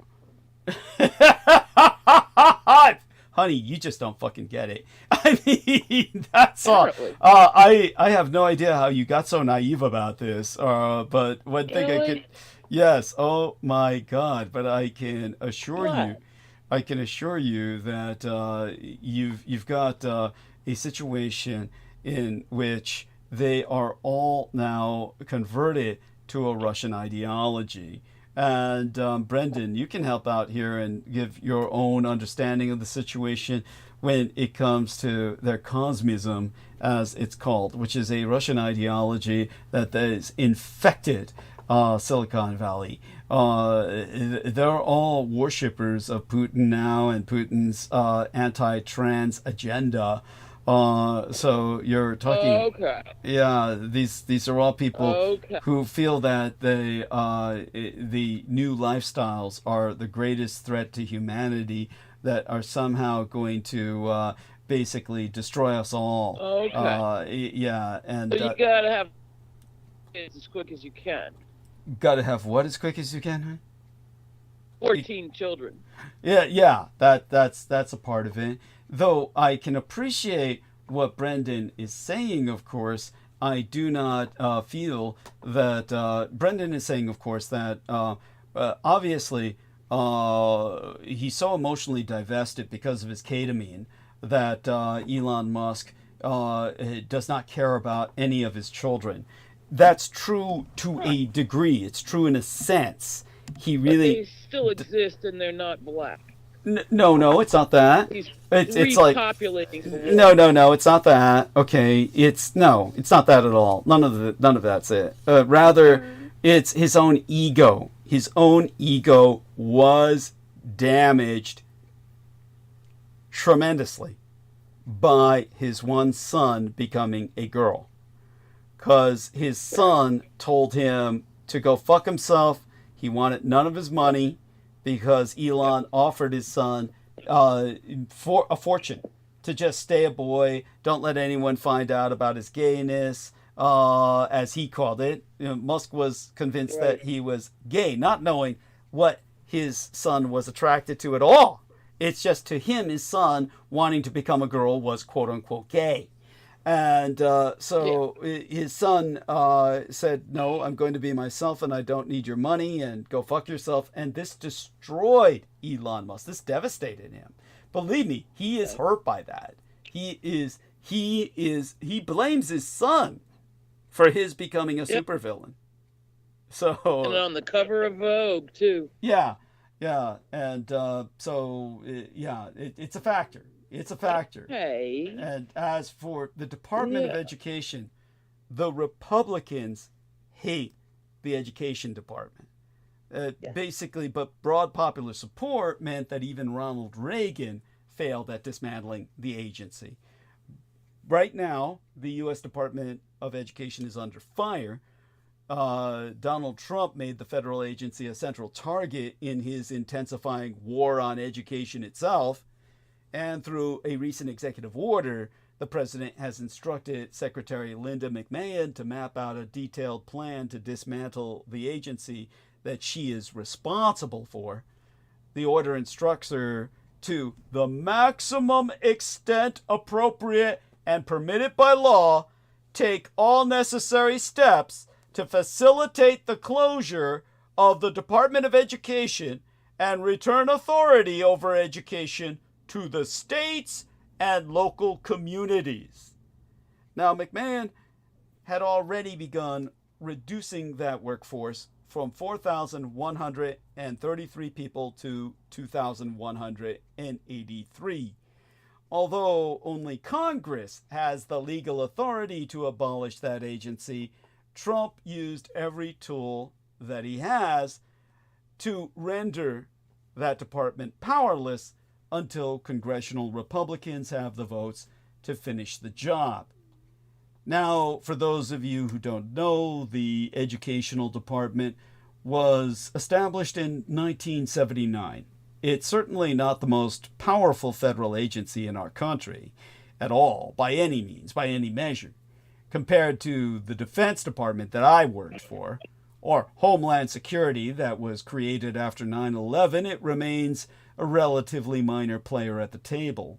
Yet the Education Department provides... Yeah, it's like they never get rid of the good one, the bad ones, or the best ones to get rid of, like TSA and shit. Thank you! You know? It's like, and the DMV, like I said before, it's like, why are they leaving us with these fucked up ones? Thank like, you. This is horrible. It's worse. Why? You know, how come none of those people are complaining about it? Those so-called Republicans that are like, we don't want any government. Yeah. We'll take away the bad ones first. Shit. Thank you. Thank you. And the bloated yeah. military exploding rockets contracts. Yeah. Well, that one's almost like, I mean, it's like a cancer. You can't get rid of that, but you can get rid of the DMV. Shit. No, well, no. Believe me, I understand what Brendan's saying. He's very cynical, but when it comes to Starlink, as I said before, if I were in charge, I would take Elon Musk out as a traitor and shoot the son of a bitch, and I would just nationalize all of his assets. It's that simple. So yeah, believe me. You're talking. Yeah, Trump. Now you're talking a stable country. Yeah, of course. You want a stable country? Just do that. Yes, absolutely, absolutely, and that's the solution to our problems. When it comes to the TSA, I've had fools and ignorant people say, how could we have security without the TSA? We used to have what were called Sky Patrol, meaning actual police that were on planes. There used to be actual Sky Patrolmen who were policemen on planes, which you see in the Twilight Zone series was an armed man. Yeah, who was asleep. Which would be infinitely better than stupid TSA. Thank you.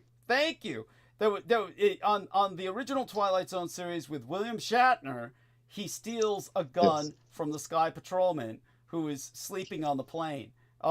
He's standing up, but asleep, and then he steals. It's also crime free. Yeah, crime free. Yeah, back then. Yeah. The planes. It was a sleeper job. Yeah. Mm-hmm. That's right. So thank you both of you for emphasizing that fact. But what makes it worse about TSA is not only do you not have this and understand that these. Yeah, continue. Yeah, I sent you the thing where that guy took a gun all the way to fucking Japan. Yes. Through the airports. Yes.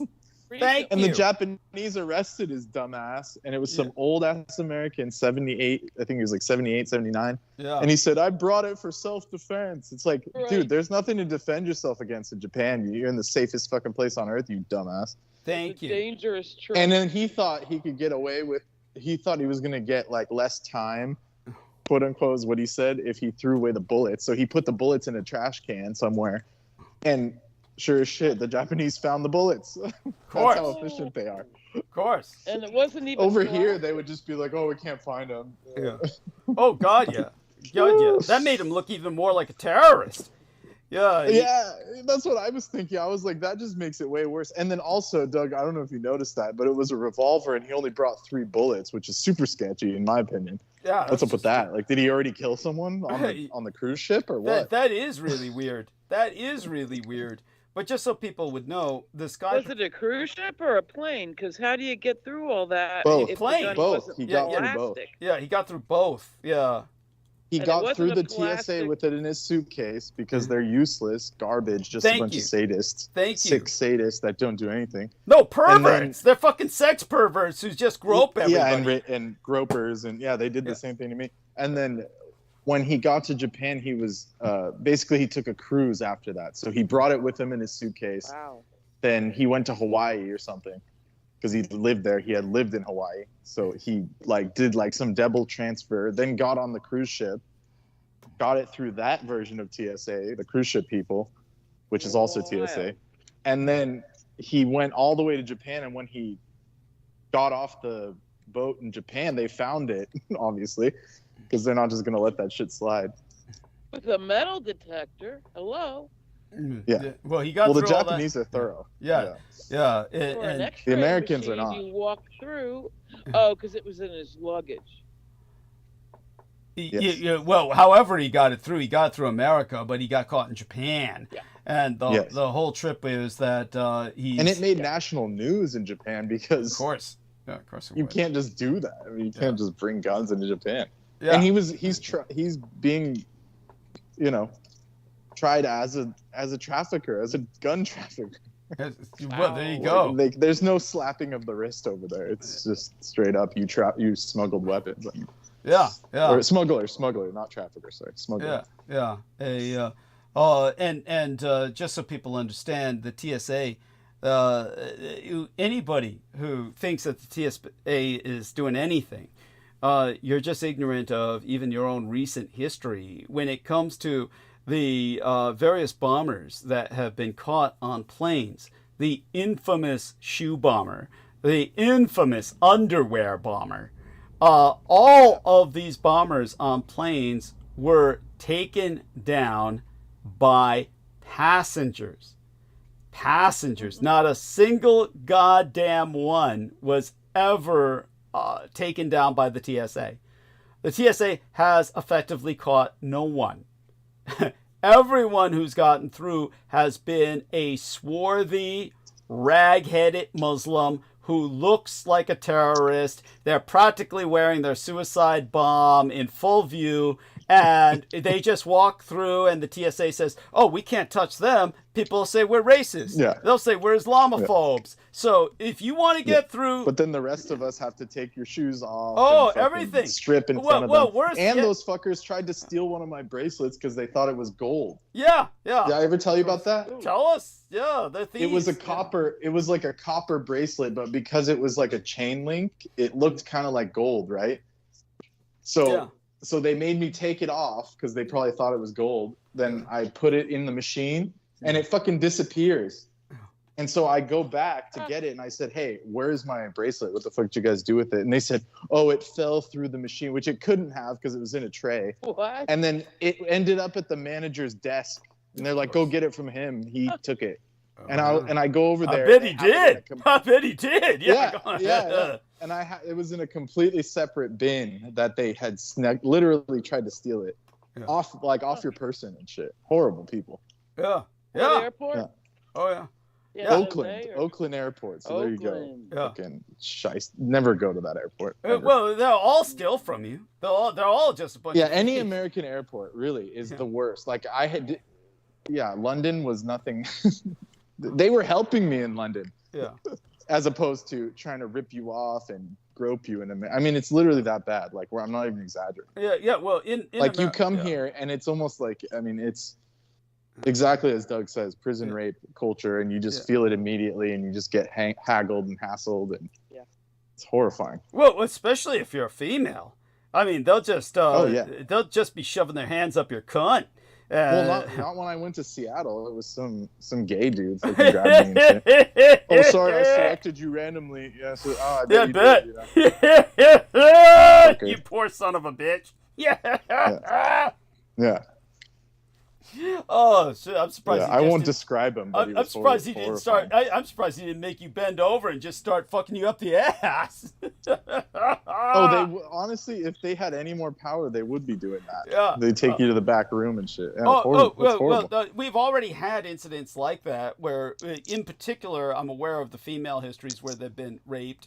And I mean, it just to show people how bad it can get. There was one pregnant woman. She was lactating, and they forced her to squeeze out milk so that they could prove that there wasn't some plastic explosive she was hiding That's inside disgusting. of her tits. That Yes, is so disgusting. this was just, you know, and this was, they were all filming it so they could get off on it. This is the level of what we're talking about. So if any federal agency needs to get slashed, Yeah. it's just completely remove that shit. Yes, TSA, of course. done. Yeah, Fire yeah, all of them. Because, like And I said, send them all to mental institutions, the ones that are thank you. not rehabilitatable, Thank or whatever you. you call it. Thank you. That are not redeemable. Yeah, and when it Certainly in any law enforcement branch. yeah. Any law enforcement branch. They're not law enforcement. That's the biggest issue No, with but them. you know what I mean. Security. Oh. It's That's where the bloat is. yeah. Well, you know, all I Security. can say is certainly with TSA. Let's stick with TSA for the moment. just TSA. Okay. Yeah. Obviously, once we get into the other legal areas, that's where, you know, obviously, I understand what you're saying, Holly. I've talked about Not this before. meat inspectors. Yeah, Security.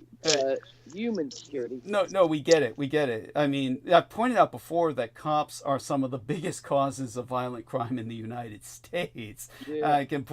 I've pointed out the statistics, but then again, you've got to deal with the crazies now, like our own Governor Gavin Newsom. Well, America, the sheriffs and the constables make sense that they're all crazed because this is the Wild West. Yeah. That is understandable. But just to travel when there's already like crazy biometrics and shit, it's like there's no point in having those TSA people anymore. We're way past that point. They can body scan you with those freaking machines. They don't need a bunch of crazy rent-a-cops trying to attack people for no, like they're always yelling. I mean, it's just, it's horrible. Oh yeah. I need to the start the last couple petition. times I flew, Dismantle they that shit. were huge changes. You go past a machine, and then through it, you know, it's all being mechanized, like dramatically. And so there's an attendant at the machine, like 10 rows of machine, and an attendant to help anybody that melts down, that you go through and you show your ID and whatever, and then you go to the desk and do your thing there. But like almost overnight, Denver Airport, Minneapolis St. Paul Airport, it's a whole new intake to getting on the plane. Well, So and is it I figured that's all that biometric shit going on. got it? More machines. So they're all way losing their jobs as well. So personnel. they must have fired. Oh hell! Oh hell! You're getting one attendant for 10 kiosks, Yeah. and then like they all funnel down to one person at a desk that takes your bag, or you might park it way back at the kiosk. I forget. Yeah. Well. But major and fast, and I don't know who owns them, and it might even be Tesla. No, it wouldn't be Tesla. But thank goodness that. That's what I thought. Well, thank goodness that's taking a bite out of TSA personnel. I've made my point about them. It's all of the bombers that have gotten through have been caught by passengers and taken down by passengers. TSA hasn't helped anybody. Not a single goddamn case. Beyond that, if you want to get through without being searched at all, just dress up like Osama bin Laden and strap on real plastic explosive and a genuine suicide bomb vest, and they'll just wave you on through because they're afraid to touch you and look Islamophobic. So that's the secret, dude. Just you know, make yourself look like the Taliban. You'll get through in a heartbeat.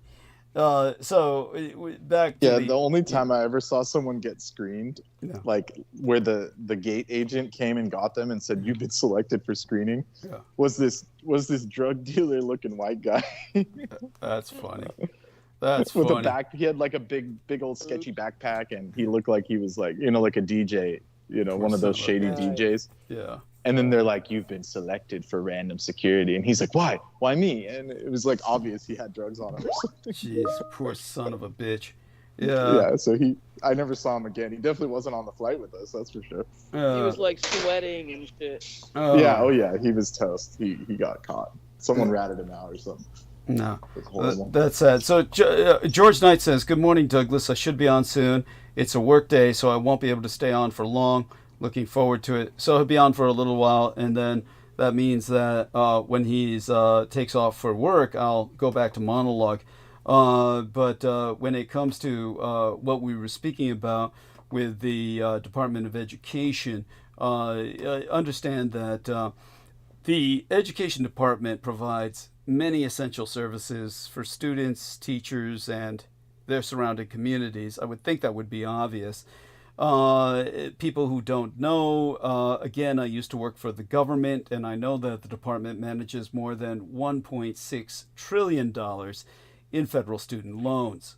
It handles sizable financial support programs, including Pell Grants. That's financial aid for low-income undergraduate students, and work-study programs. College loans constitute the bulk of what that agency does on a daily basis, but it also distributes federal funding for K through 12 education, meaning all the basic grammar school grades from kindergarten through to 12th grade, which essentially brings us into high school level. Through Title I of the 1965 Elementary and Secondary Education Act, the Education Secretary allocates supplemental assistance to elementary and secondary schools that educate children who are raised in families with incomes that fall below a specific threshold. So, federal workers who also oversee special education programs and English acquisition classes, I'm familiar with that.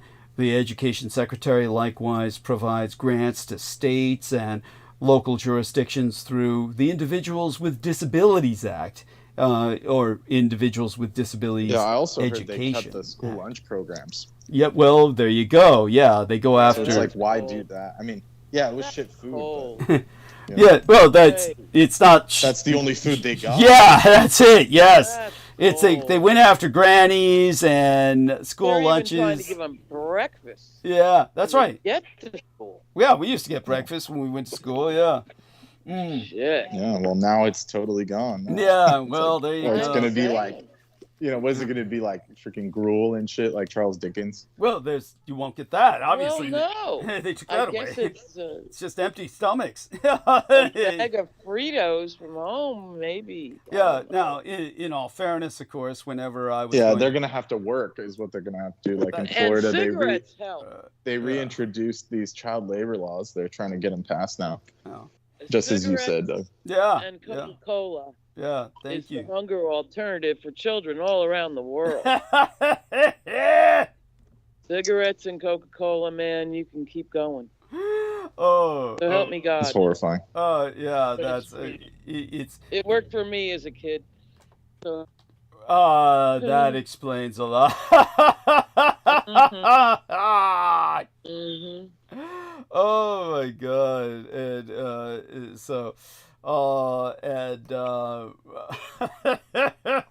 I must confess, I'm not too sympathetic to kids when it comes to food, because I remember going to school and I could not understand how all these kids all had money for every candy available. They had money for big ass boom boxes, all kinds of expensive sneakers, and all this kind of bullshit. Why couldn't they afford their own food? Gotta admit, that's my thought on that. It's so. That's fair. That wasn't true for me. It was before the expensive sneaker age. Yeah. Just before. Yes, and so a good morning to Kokos Schreijvel. What does that mean again in the German something world? Kokos something world. Brendan. Strange world. Oh, strange like world. That. Anyhow, thank you. She says, "Sorry, I'm facing already 6:30 in the morning here in Germany, so no sleep last night. Now I face my tired face. Try to get sun's coming up. An hour. Yes, sun's coming up. So let's tell her good night. Here's the latest from RFK. food stamp recipients Yeah. barred from sugary drinks. Oh, damn. What Damn. food dies out of my food? It doesn't I make mean- sense, this whole like where they're like walking the tightrope. It's just fucking Yeah. make those corporations make something else. Like, don't they have the power to do that? Can't they say, oh look, No. stop putting the junk in it, just use cane sugar? Like, I know they have the power to do that. He's just chicken. Oh, 'Cause- but it has to be the first one to do it. Because the corpo and then masters will come make after them and shit. money, Yeah. Well, it has to You be know. profitable. Like, fuck you guys. right? So it's like It's so nobody stupid. I mean, knows it's their insane. This is toes crazy. first. I mean, this is crazy shit. And it is crazed. You can't make that shit in 50-gallon tanks or 1,000-gallon tanks. Well, it is what it is. Anything I all I can say is the first thing I got with my food stamps was all kinds of Coca-Cola. That was the first thing I purchased with my food. Yeah, of course stamps. you did. I We know that. believe Yeah, in the shit. back in the day. I don't let myself have it, but I know Yeah, if the day comes, yeah. I know what to do. I remember the good old Hell days when yeah. the food stamps would come in a little booklet, like Yeah, actual yeah, paper of course, stamp, yes. paper Oh no, they were pamphlets. like funny money. They were like Monopoly Yeah, money. They used Monopoly to look money, like yeah. little Monopoly money. USDA food Before that, it was stamps. Yeah, I stamps. remember this. Originally, it was stamps. Then it was like the Monopoly In money. different colors. Yeah, that's There right. was the- That's right. For different The 1 was denominations. green, That was so much and the fun. 5 was pink. Oh, I'm not and old the enough for 10 the was stamp, I yellow. mean, the little stamps, Yeah, but the yeah. booklet I remember. Yeah, yeah, Yeah. and then they turned into Remember the more booklet. like they were something very similar to paratransit vouchers, and then they which no longer exist I either. wasn't on them. Yeah, well, my family was, but Right? No, we were early, but not. yeah, And there was yeah. a period when I was gone and on Yeah. my own. But at any rate, Right. yeah, it's well, obviously all that's on its way out for now. That's but of course people are going to die, and then we'll have to bring it all back when we rebuild. But after the Civil War that the Republicans are instigating.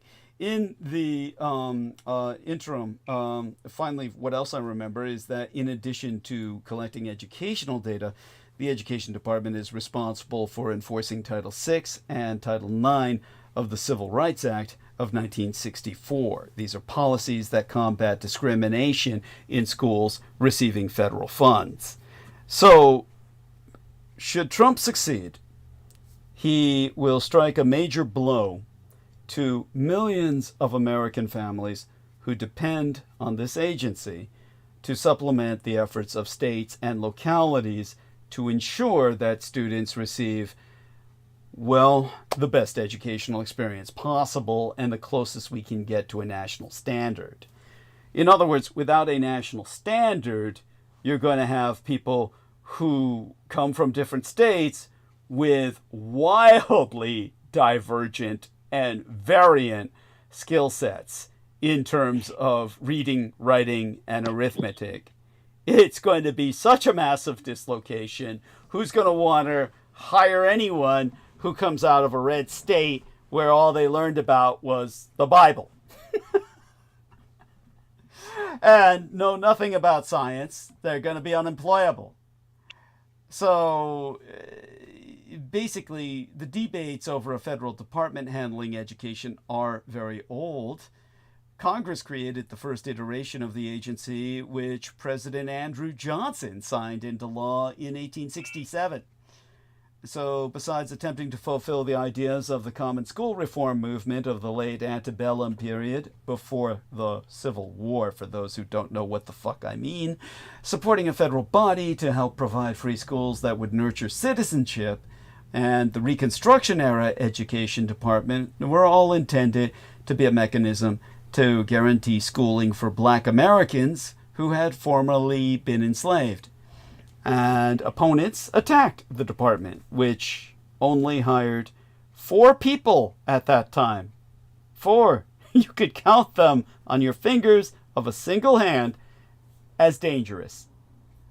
So we had this already meager department that was demoted by being turned into a sub-cabinet bureau within the Department of the Interior in 1868. 12 years later, the head of the operation, Henry Barnard, resigned in frustration. So even though education remained under the jurisdiction of states and localities, the federal presence grew larger throughout the 20th century. Exempla gratiae, the GI Bill of Rights, a law passed in 1944 to prevent the GIs from organizing another bonus march on Washington, were paid basically the government bribed them to keep them from conducting a mass military junta because there were so many of them. They could easily have overturned the U.S. government when they came home. So instead, the government bribed them by paying returning World War II veterans to attend college. Matter of fact, the propaganda film... Wait, so the boomers got free college? Or you're joking? The GIs did. That's the GI generation. These are the World War II veterans. Those, Yeah. Well, those were the first people to say, we don't want to pay for your education. Oh, yeah, those motherfuckers. Yeah, those motherfuckers weren't just getting free education. They got paid to attend college. That's what the GI Bill was. Which, Jeez. Of course, they butchered that down to nothing now. It doesn't even make any sense. Now it's just, for all intents and purposes, doesn't exist anymore. But, it's bullshit. Yeah. It's the scam they tried for the longest time to get people to sign up. Yeah. Yeah. And with bipartisan support from then President Dwight David Eisenhower and the Democratic Congress, of course, the federal government poured millions of dollars into higher education by passing the National Defense Education Act in 1958. That was a move made largely in response to the Greater Soviets launching a Sputnik the prior year. The Civil Rights Act... That actually reminds me. Sorry to cut you there, but it's I spoke to some of these people that I work with that lived on the Iron Curtain side, during the 80s, 70s, 80s. They all got free education and became engineers. And while it wasn't like any kind of world-class education, it was still free. Yeah. So we're like below Soviet Union level. I mean, this is like crazy. It just doesn't, something's not adding up if these people were getting it in the worst of situations. Why is this current situation where we're not going to get any of that? I mean, it's just, if they're going off the Soviet model, at least give us that. Shit. Yeah, your point's well taken. And that's the irony of the situation. It'll be much worse here than it was in the Soviet Union and other communist nations in that regard. Think of the irony. That's what I'm saying. It's the worst of all worlds. It's the worst of all possible worlds. Now, the Civil Rights Act of 1964 required schools receiving government funds to desegregate, so regional opposition gradually diminished. Regional opposition to segregation, I mean to say.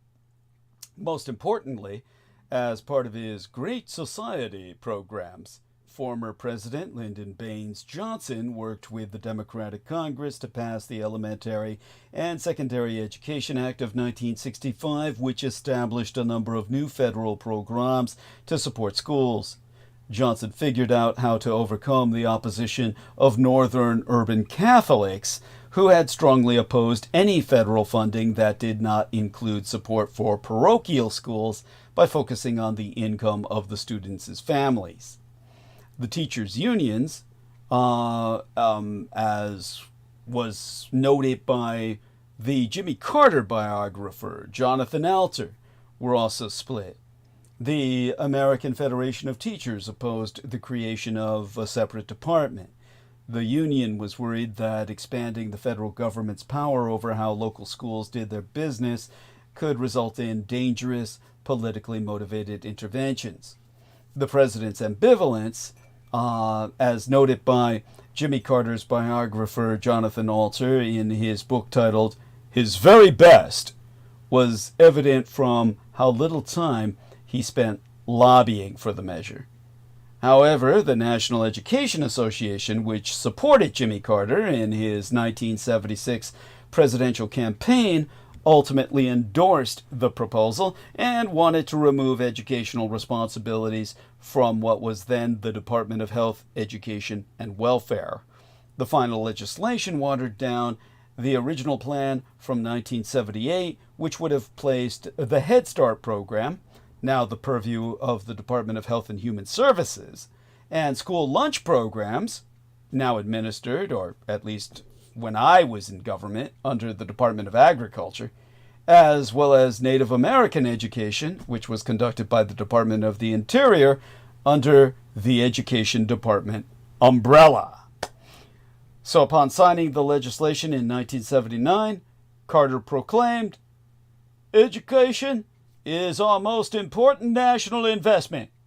The time has passed when the federal government can afford to give second-level, part-time attention to its responsibilities in American education." Now, the Education Department officially opened its doors on May 4th of 1980. Secretary Shirley Hufstedler, a graduate of Stanford Law School, launched operations with a one-week salute to learning. Now, Ronald Reagan, the Republican nominee who ran against Carter in his quest for re-election in 1980, was not happy. On the day that the department started operations, Reagan announced, "At 11:01 a.m. Eastern Standard Time on Sunday, President Jimmy Carter's new bureaucratic boondoggle was born, the Department of Education." Now, Reagan continued to lash out against Carter's creation on the campaign trail, which he abused to symbolize the existential dangers of centralization and bureaucratic bloat. Now, the Republican Party's official 1980 presidential platform document argued that the crazy quilt of wasteful programs, their words, should have no role in Washington. Well, politically, there were a number of reasons Republicans focused on this issue. I'm trying to put into context here what the question was asked by Brendan in the first. Why do the Republicans hate the Department of Education? Well, going after the Education Department was part of the broader attack on centralized government itself. Furthermore, a significant source of support for the Education Department came from teachers' unions who leaned heavily Democratic. Even unions that earlier opposed the creation of the department now defended keeping it in place. As a result of their support, Republicans perceived that targeting the department was to target the unions.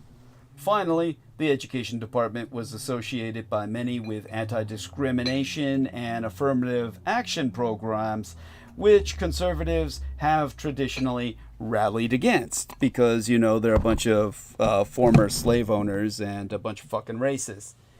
Since 1964, federal funds have been used as leverage to ensure that Southern schools comply with desegregation. During his 1982 State of the Union address, Reagan called on Congress to dismantle that agency. But Reagan's call to action simply did not work. Democrats, who still controlled the House of Representatives, refused to budge. Republicans on Capitol Hill were also not especially eager to move forward with Reagan's idea, even if they liked the sound of the rhetoric. Remember, this is why Trump is behind dismantling education. He wants to resegregate. That's the real motivation here. Now, Education Secretary Terrell Bell, who had been a teacher and school administrator, worked hard to defend federal programs despite being ostracized within the cabinet. In 1983, the National Commission on Excellence in Education, which Bell had formed, released a widely publicized study titled "A Nation at Risk," warning that the United States was falling behind other nations in student achievement. To quote therefrom, "The educational foundations of our society are presently being eroded by a rising tide of mediocrity that threatens our very future as a nation and a people." Now, amid the Third World War in effect so misnomered as the Cold War, this was unacceptable. One of Reagan's political ideas, by the way, we've just lost the call here, so I pray we're still live streaming. So everybody let me know if you can hear me. We can't have George Knight jump on the call if Aristides has hung up the call. So let's try and call Aristides back and see what happens. Okay? And everybody bear with me. We're going to see if this works. Ooh, fuck that. Ooh, yes. Hey. Yes, so the call was lost. Well, I think I was placing the phone down. What the fuck can you hit on the screen where it just ends the call? It may have happened. I was like, okay, yeah. Just do me a favor and call everyone back. Okay. Yes, take your time. Everyone, or just people that are likely to actually talk? Just people that are likely to actually talk. Okay, I'll do that. Keep going. You're fine on your end, right? Yeah, I think so. Yes, thank you. Okay. Thank you. Sorry, really was. I was like, no worries. Just setting the phone down. I must have. Oh no! We're lucky it doesn't happen more often, considering how sensitive phone screens are. So no worries. And personally, I would make it easy on myself and just call everybody. I wouldn't give a shit, but it's just easier that way. Such being said, when it came to what I was saying about the Department of Education, if I remember correctly, that because of that widely publicized study titled "A Nation at Risk," being published during the time of the Third World War in effect, the so-called Cold War at its height, it was simply unacceptable to allow our education of the future of America go to shit. So one of Reagan's own political aides even acknowledged that the report was changing the conversation. With the re-election campaign around the corner, Reagan downplayed the issue, which polls showed as divisive. When Gallup then reported that confidence in public schools moved upward in 1983 and 1984, the Reagan administration saw little incentive to pursue that particular goal. Brendan Zokin has rejoined us. Thank you, Brendan, for doing that. yeah, appreciate it. Yeah, what happened to the call? It was our man Aristides can explain. It's if you care to do so. I was setting I may have hit something accidentally when I was handling the phone. Yeah, that's pretty much it. Yeah.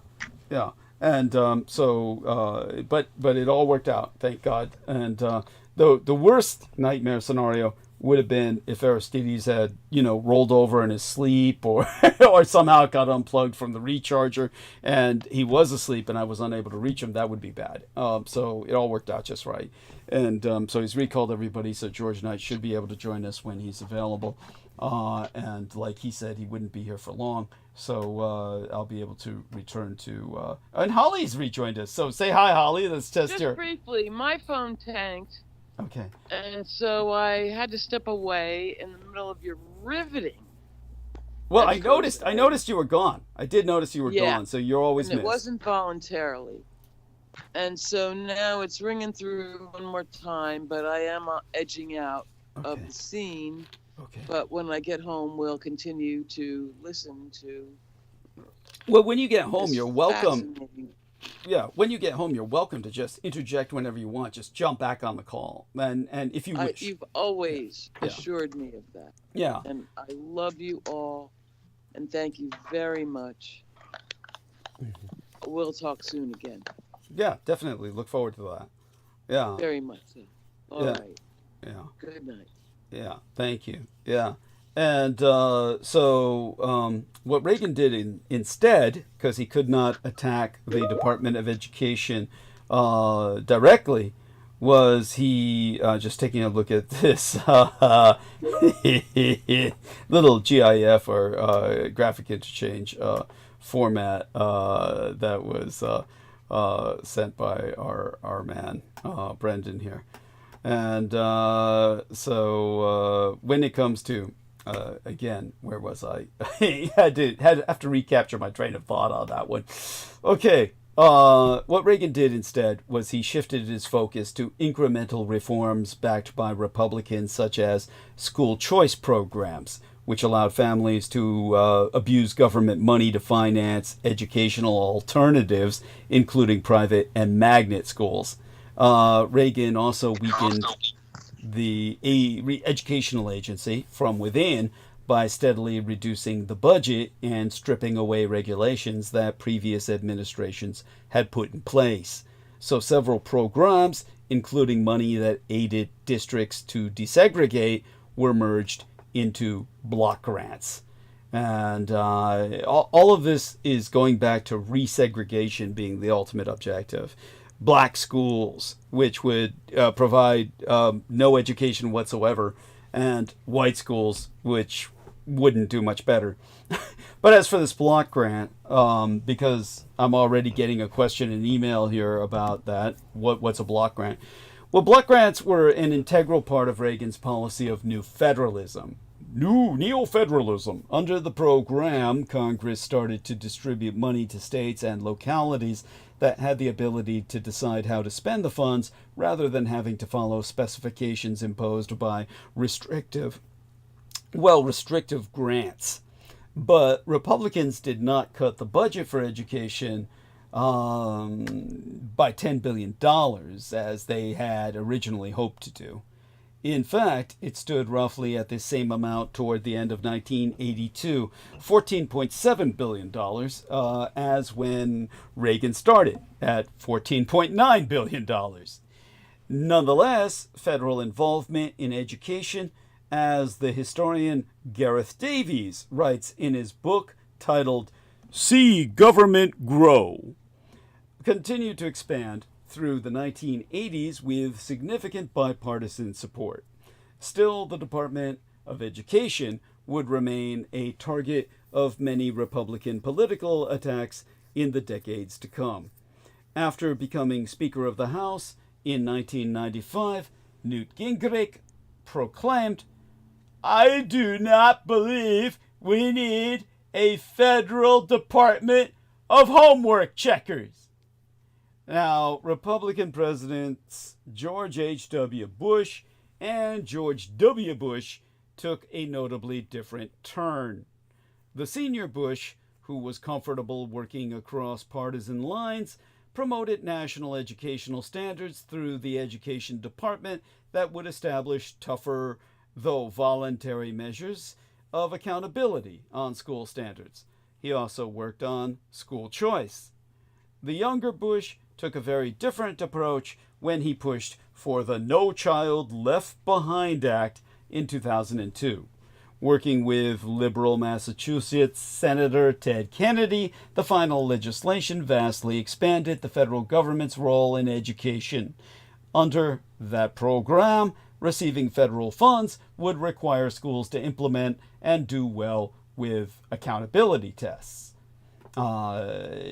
Adding to the challenge for its opponents, the work of the Education Department, as the historian Jonathan Zimmerman writes in his book titled Uncle Sam at the Blackboard, has benefited not only disadvantaged communities, but also middle-class Americans, though the source of the benefits is intentionally not always apparent, or is so woven into the fabric of our schools that citizens forget who is paying for the bills. Though Title I has focused on poor districts, Zimmerman's research indicates that every congressional district in the United States has received some funding under that formula. If I remember correctly, girls and women of all economic backgrounds, moreover, have been the beneficiaries of gender equity measures such as Title IX, legislation that Congress enacted in 1972 that prohibited schools from discriminating on the basis of sex. Now, the attacks on education returned in full force with the Tea Party movement in the year of my mother's murder, 2011, the year of Fukushima Daiichi. Now, as with so much of the conservative agenda, Trump is attempting to abuse aggressive presidential power to force through changes that conservatives have never been able to achieve before. The president is deploying executive orders, threats and intimidation, and the bully pulpit in an effort to finally close the doors of the education department. His arguments are very much grounded in similar rhetoric that Reagan abused during the 1980s, though Trump has updated the issues to include criticism about the protection of 2S LGBTQ plus rights, as well as COVID-19 pandemic shutdowns. The question today is whether the education department is more vulnerable in 2025 than it was in 1982, and whether Trump as well will encounter similar kinds of resistance that Reagan encountered. Not from left-wing activists taking to the streets, but from parents, students, and concerned civic leaders who see what draconian cuts mean in real life. When programs end and funds run dry, the possibility of getting rid of the government has often seemed much less appealing, even in the reddest of states, than it sounded as a presidential talking point. This was clear when Senator John McCain voted thumbs down to repealing the Affordable Care Act in 2017. After the devastating impact of COVID-19 school closures, which resulted in many children being left behind in their educations, many families won't be happy to see the programs that they depend on end at this fraught moment.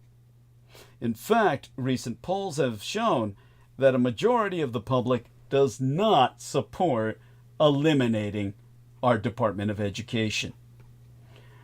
So I hope that puts that in some perspective, but it's not going to stop Trump from trying and even succeeding, in which case, again, America will experience supermassive dislocation, which Trump is ensuring we will at any rate. Checking to see if George Knight has joined us. Hopefully when he does, I'm made aware of it, and hopefully he lets me know of his presence. So if you're listening, George, since you seem to be awake, let me know when you show up. By all means. If not, if Aristides is still awake, then you do the same, by all means. Now, going back to where we're dealing with in Wisconsin, the way that I would express this would be that Susan Crawford's win in yesterday's record-smashing Wisconsin Supreme Court election paves the way for that court's liberal majority to continue to flex its influence over state politics. The Dane County Circuit Court judge's victory guarantees that liberals will control the court until at least 2028. The Wisconsin Supreme Court is at the center of state politics. It has been since 2020, when it denied Donald Trump's attempt to overturn the 2020 presidential election, and has continued to make headlines, especially since flipping to liberal control in August of 2023. For the past 12 years, Justices Rebecca Dalley, Jill Kerofsky, and Janet Protasiewiecz, and Walsh Bradley, who collectively make up the court's liberal majority of progressive females, have flexed their authority and remade Wisconsin's political landscape. Crawford, who will be sworn in on August 1st, will replace the retiring Walsh Bradley, who has served on the court for 30 years. So here's what Crawford's victory means for some key issues. Number one, abortion rights. The Wisconsin Supreme Court seems poised to, in some form or the other, strike down the state's 1849 abortion law, which bans almost all abortions in state. The court's current justices, in November of 2024, heard oral arguments in the lawsuit challenging the statute. It was filed by Attorney General Josh Kaul in the days after Roe v. Wade was overturned. The lawsuit asks the court to determine whether the 1849 law applies to consensual abortions. It also asks whether the 1849 ban was impliedly repealed when the legislature passed additional laws while Roe was in effect, regulating abortion after foetal viability. A Dane County judge ruled in late 2023 that the 1849 statute applied to foeticide, not consensual abortions. Abortion services, which were halted in state after Roe was overturned, have since resumed. Crawford's opponent, the paleo-reactionary Waukesha County Circuit Court Judge Brad Shemale, argued that during his campaign, that the liberal majority was delaying its ruling in the case to keep the 1849 law a live issue in the race. While working in private practice, Crawford represented a Planned Parenthood of Wisconsin in litigation related to abortion access. Crawford's victory yesterday ensures the court's upcoming ruling is likely to remain intact, at least for now, meaning abortion will remain legal in Wisconsin. 2. Congressional redistricting. The Liberal majority's decision to throw out the state's Republican gerrymandered legislative maps, breaking a Russo collaborationist red Republican insurgent lock on the state legislature, has been its most influential ruling since taking power. As a result, Democrats picked up 14 seats in the Assembly and State Senate in 2024 in a good Republican year nationwide. However, during the same time period, the High Court denied a request to reconsider the state's congressional maps without stating a reason. The maps were drawn by Democratic Governor Tony Evers, but under a least change directive from a previous conservative court, so they remained Russo collaborationist red Republican insurgent party friendly. But in the Liberal court's legislative redistricting decision, it overturned the least change precedent. Crawford's victory opens a window for Democrats and their allies to once again challenge these maps, potentially using the argument that the current lines were drawn under rules that have since been rejected. The future of the congressional districts were a key issue in this year's state Supreme Court race.